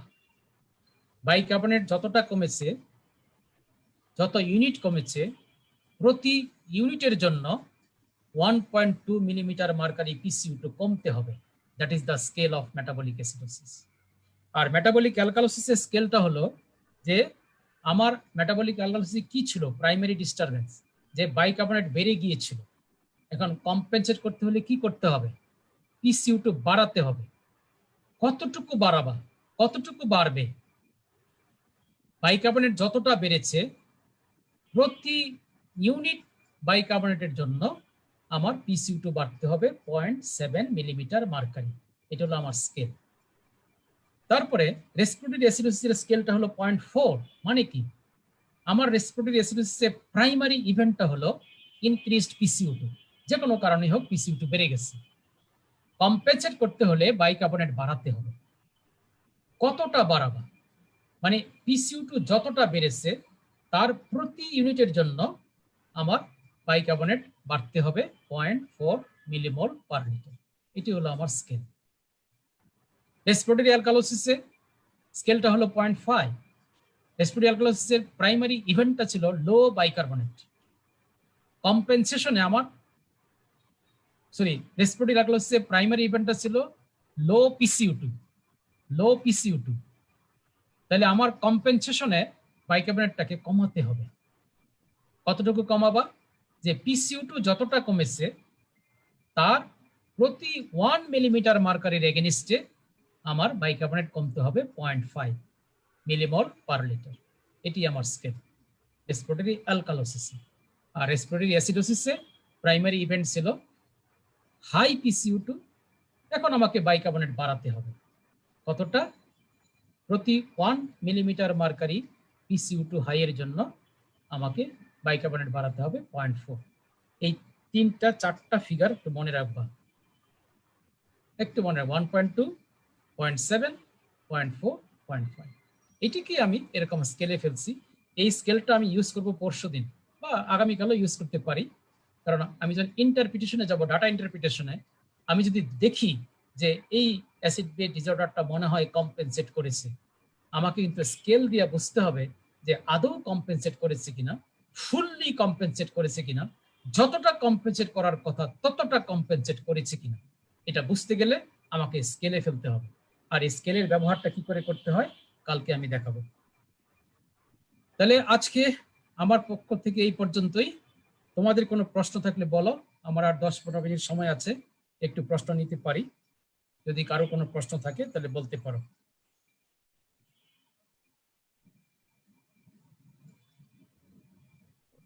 স্যার আসসালামু আলাইকুম। ওয়ালাইকুম আসসালাম। স্যার প্রশ্ন না, একটা স্যার প্রপোজাল ছিল কি স্যার, কালকে স্যার আমাদের যদি প্লাজমার অ্যানায়ন গ্যাপটা একটু একটা স্লাইড হ্যাঁ, রাখতেন। আসবে কালকেই আসবে, এটা কালকেই আসবে।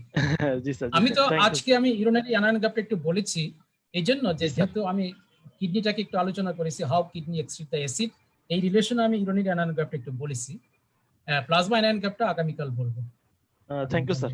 আশা করি স্যার এত সিম্পলেস্ট ওয়েতে স্যার বুঝেছে, কারো কোনো কোশ্চেন মনে হয় না আছে, তো দেখা যাক আরো কারো কোশ্চেন। Thank you sir. আসসালামু আলাইকুম স্যার।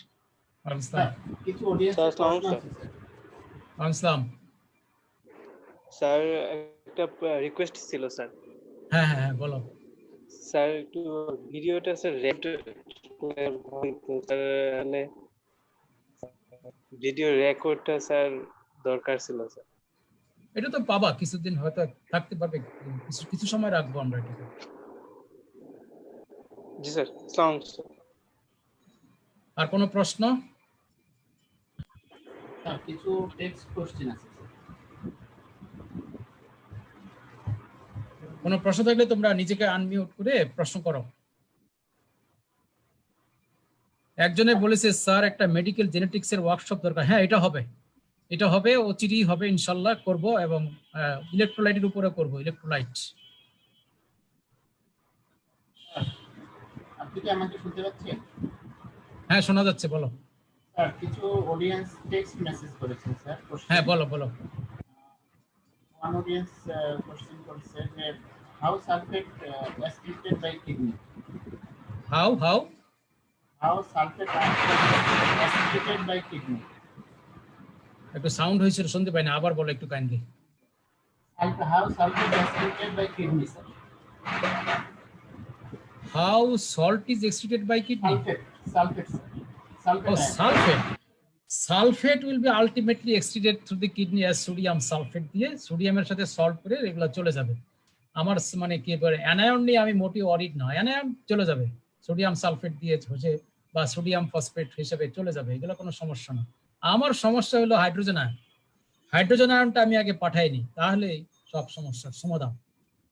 আরেকজন কোশ্চেন করেছেন, হ্যাঁ, if we administrate acid and base in same proportion in infinite amount, how long the body buffer will work? if we administer acid and base in same amount, একসাথে, How long the body buffer will work? ও এটা হলো যে আমরা যদিও বলেছি যে আমার বডিতে যে সমস্ত বাফারগুলো আছে, সেই বাফারগুলো আমার অ্যাসিড বা বেস যদি বডিতে ইনপুট হয় কোনো কারণে, এন্ডোজেনাসলি বা from exogenous source, they will buffer it. তবে আমার বাফারের কিন্তু একটা লিমিট আছে। বডিতে যে পরিমাণ বাফার আছে তার একটা লিমিট আছে। সেই লিমিটটাকে বলা হয় যে maximum buffering activity of the body buffer. আর সেই ম্যাক্সিমাম বাফারিং অ্যাক্টিভিটিকে একটা ফিগার দ্বারা প্রকাশ করেছে। সেই ফিগারটা হলো 1000 millimole in a normal adult individual. 1000 millimole মানে 1000 মিলিমল অ্যাসিড পর্যন্ত আমার বডি বাফার এটাকে বাফারিং করতে পারে। 1000 মিলিমল বেস পর্যন্ত বডি বাফার এটাকে বাফারিং করতে পারে। যদি আমার বডিতে অ্যাসিড লোড 1000 মিলিমোলের চেয়ে বেশি হয়ে যায় বা অ্যালকালি লোড 1000 মিলিমোলের চেয়ে বেশি হয়ে যায়, তাহলে কিন্তু আমার বডি বাফার ফেল করবে। ফেল করলে অটোমেটিক্যালি অ্যাসিডোসিস বা অ্যালকালোসিস হয়ে যাবে। তবে এগুলা খুব rare condition, unless there is a disease, cross disease আর কি। এখন যদি খুবই persistent, hectic, severe form of acid মানে কিটো অ্যাসিডোসিস হয়, ল্যাকটিক অ্যাসিডোসিস হয়, সেই ক্ষেত্রে বাফার ফেল করে যাবে। বাফার ফেল করলে তখন অ্যাসিডোসিস হবে। যতক্ষণ মতো বাফার ফেল না করবে, কিডনি ফেল না করবে, রেসপিরেশন ফেল না করবে, ততক্ষণ পর্যন্ত আমার পিএইচ নরমাল, একদম সিস্টেম নরমাল। কিন্তু ফেল করলেই প্রবলেম। আরেকজন কোশ্চেন করেছেন যে অ্যামোনিয়া বেড়ে গেলে কম্পেনসেশনটা কিভাবে হয়? অ্যামোনিয়া বেড়ে গেলে, অ্যামোনিয়া বাড়বে কেন? অ্যামোনিয়া তো বাড়ার কোনো স্কোপ নাই। কম্পেনসেশনের সাথে অ্যামোনিয়ার কোনো সম্পর্ক নাই। অ্যামোনিয়ার সাথে সম্পর্ক হলো renal acid excretion, renal acid excretion. এখন প্রশ্ন হলো যে আমার বডিতে, এই যে আমি বলেছিলাম যে যদি পারসিস্টেন্ট অ্যাসিডোসিস হয়, ক্রনিক অ্যাসিডোসিস হয়, তাহলে দেখা যায় ইউরিন দিয়ে যে অ্যাসিডটা যায়, এটা যায় প্রিডমিনেন্টলি অ্যাজ অ্যামোনিয়াম আয়ন। ওকে, কারণটা কি? কারণটা হলো দুইটা ফর্মে ইউরিন দিয়ে অ্যাসিড যেতে পারে, একটা হলো ফসফেট, আরটা হলো আমার অ্যামোনিয়াম আয়ন।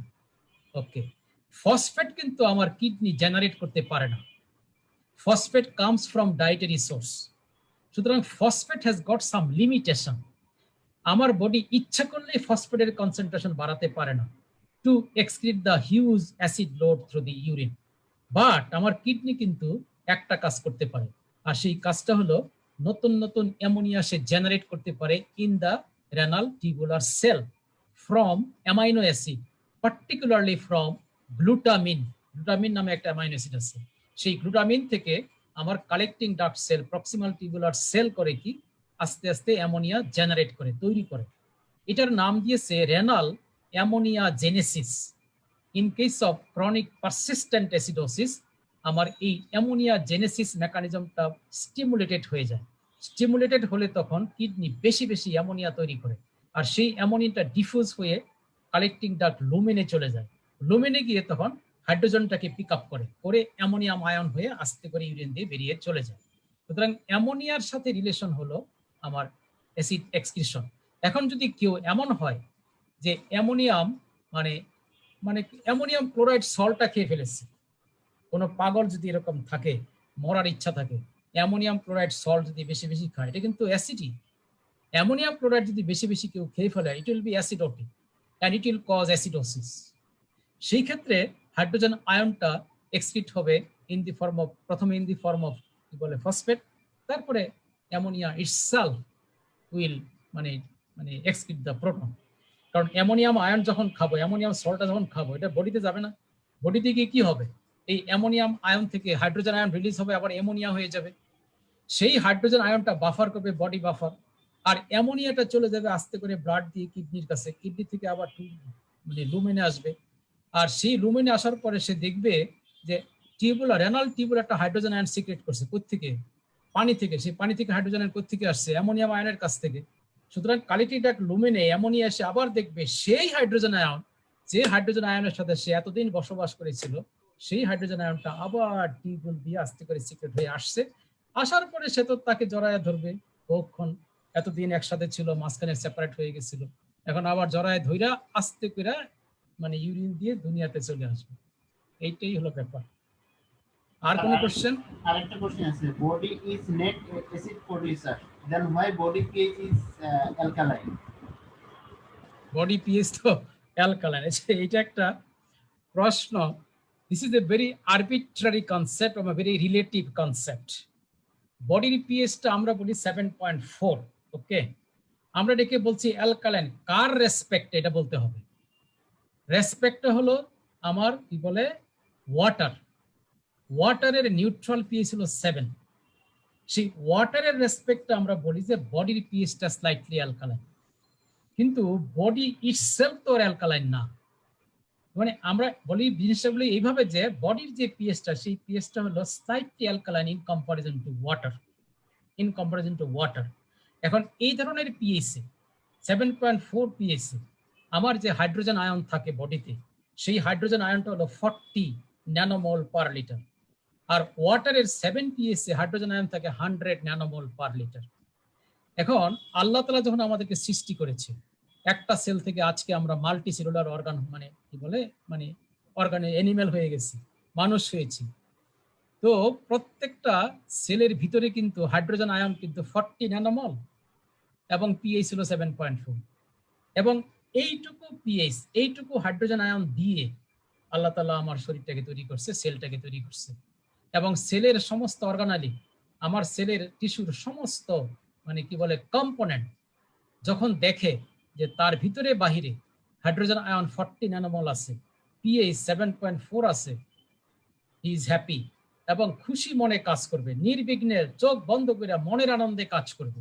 আর যখনই দেখবে যে পিএইচটা একটু এদিক সেদিক হয়ে গেছে, হাইড্রোজেন আয়ন এদিক সেদিক হয়ে গেছে, সে আর কাজ করতে পারবে না। সুতরাং কনসেপ্টটা কিন্তু আরবিট্রারি। আবারও বলছি, আমরা বলি বডির pH is alkaline in comparison two water, in comparison two water. এমন না যে বডি নিজে অ্যালকালাইন হয়ে গেছে, নো নো। নেক্সট স্যার আরেকটা কোশ্চেন আছে, how we get the scale value such as 1.2, 0.7 etc for compensation? ওইটা কি করে পাইছে, তাই তো? জি স্যার, এটা পাইছে রিসার্চ করে, জি স্যার। রিসার্চ করে দেখা গেছে যে মেটাবলিক অ্যাসিডোসিসে বাইকার্বনেট কমে গেল। এখন এই কমে যাওয়া বাইকার্বনেট এগেনিস্টে আমার PCO2 মানে কতটা কমালে পরে আমার কি বলে বাইকার্বনেট বাই PCO2 রেশিওটা 20-র কাছাকাছি আসবে, এইটা তারা রিসার্চ করে বের করেছে। জিনিসটা হলো এই যে in case of metabolic acidosis মানে এগেইনস্ট দ্য লো কি বলে bicarbonate compensatory drive comes from respiratory system. কিভাবে? By hyperventilation. কি করে? PCO2 কমিয়ে দেয়, PCO2 কমানোর চেষ্টা করে, কমিয়ে সে রেশিওটাকে নর্মালের কাছাকাছি আনার চেষ্টা করে। এই চেষ্টাটা সে যতটুকু করতে পারে, হাইয়েস্ট যতটুকু করতে পারে, সেটাকে তারা স্কেল হিসাবে ধরেছে।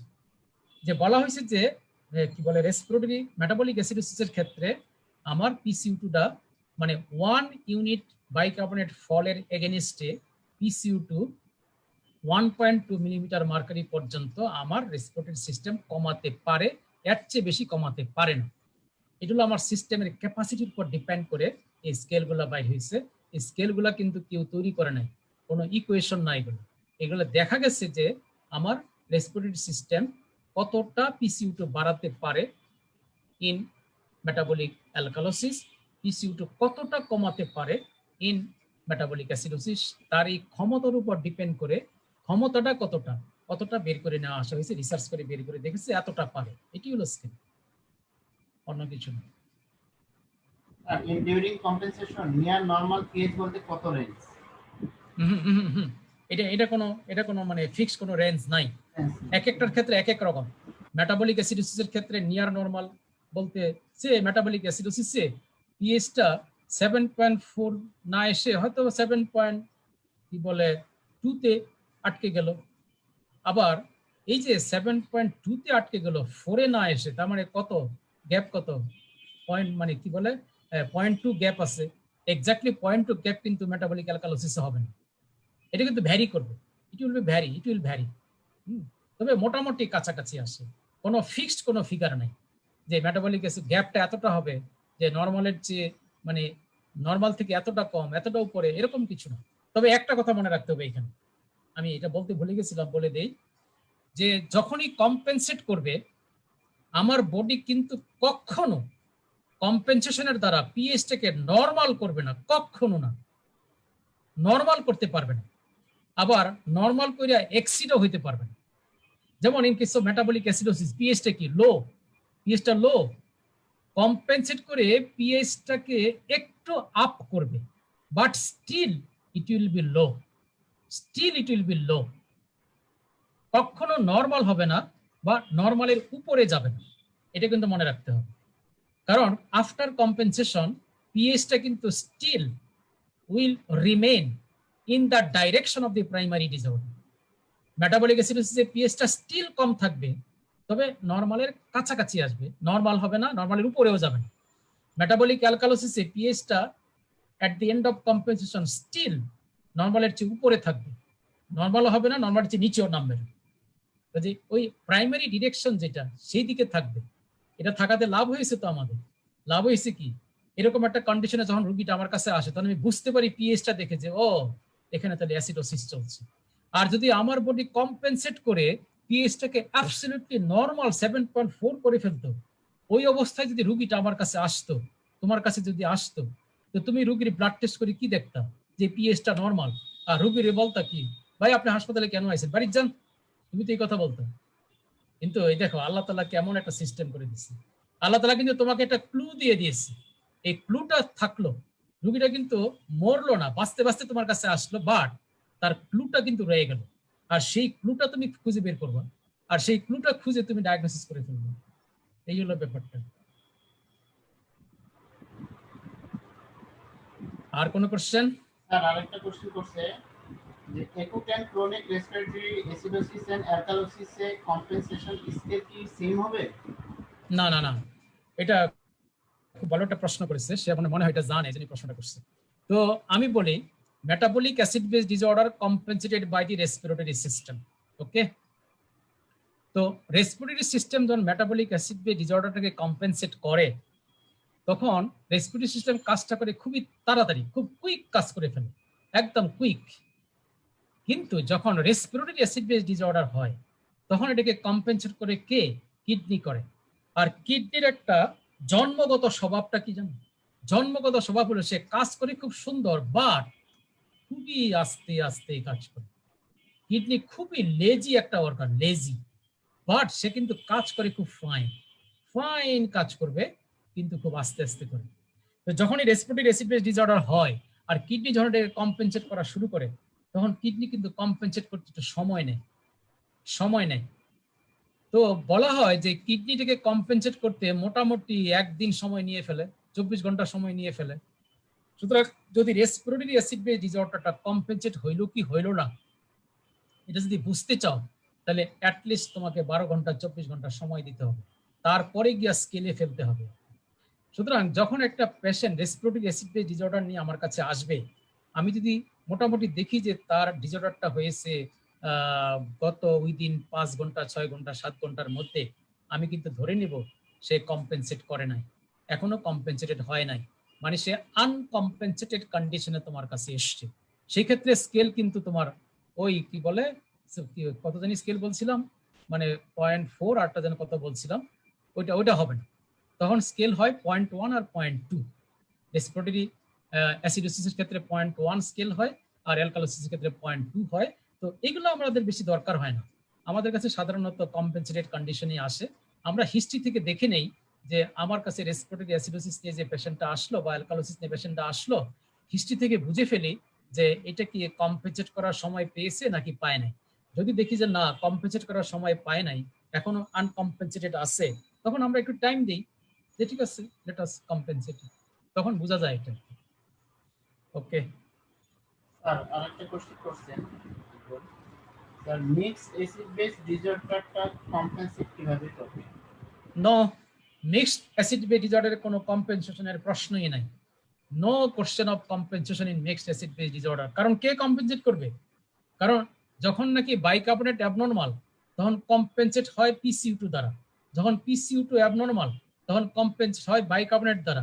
এখন তো দুইটাই পাগল হয়ে গেছে, তো কে কারে কম্পেনসেট করবে? there is no question of compensation in respiratory কি বলে মিক্সড অ্যাসিড বেস ডিসঅর্ডার। কারণ দুইজনই পাগলা, বাইকার্বনেটও পাগলা, PCO2 ও পাগলা। তো কে কারে সান্ত্বনা দিবে, কে কারে কম্পেনসেট করবে?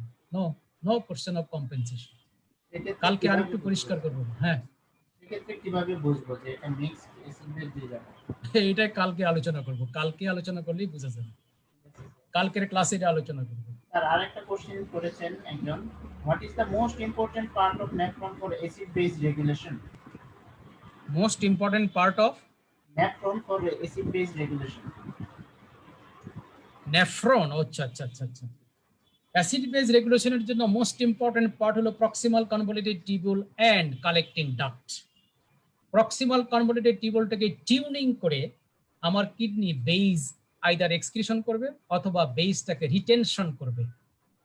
কালেক্টিং ডাক্টটাকে টিউনিং করে আমার বডি আইদার অ্যাসিড এক্সক্রিশন করবে অথবা অ্যাসিড এক্সক্রিশন করবে না।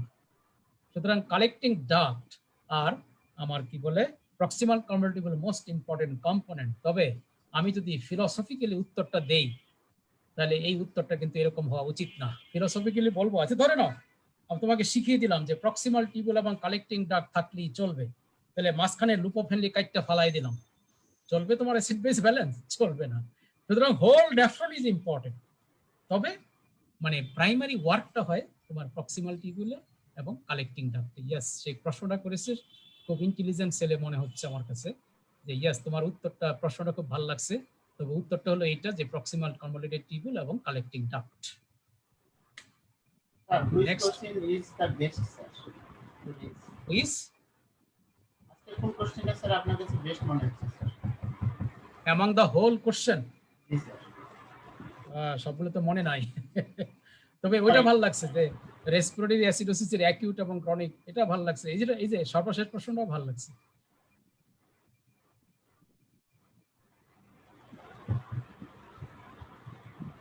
আর কোনো প্রশ্ন না থাকলে তাহলে আজকে কুইট করি। অডিয়েন্সের মধ্য থেকে আর যদি কেউ কোশ্চেন করতে চান তাহলে করতে পারেন, অনুরোধ করে। আদারওয়াইজ আমরা কালকে প্রশ্ন নিব না, অসুবিধা নেই। কালকে আবার একটু মানে ডিসকাশনটা অত লম্বা হবে না, শর্ট ডিসকাশন করে আমরা কোশ্চেন বেশি নিব আগামীকাল তাহলে। ওকে, তাহলে আজকে আমরা এখানেই শেষ করি।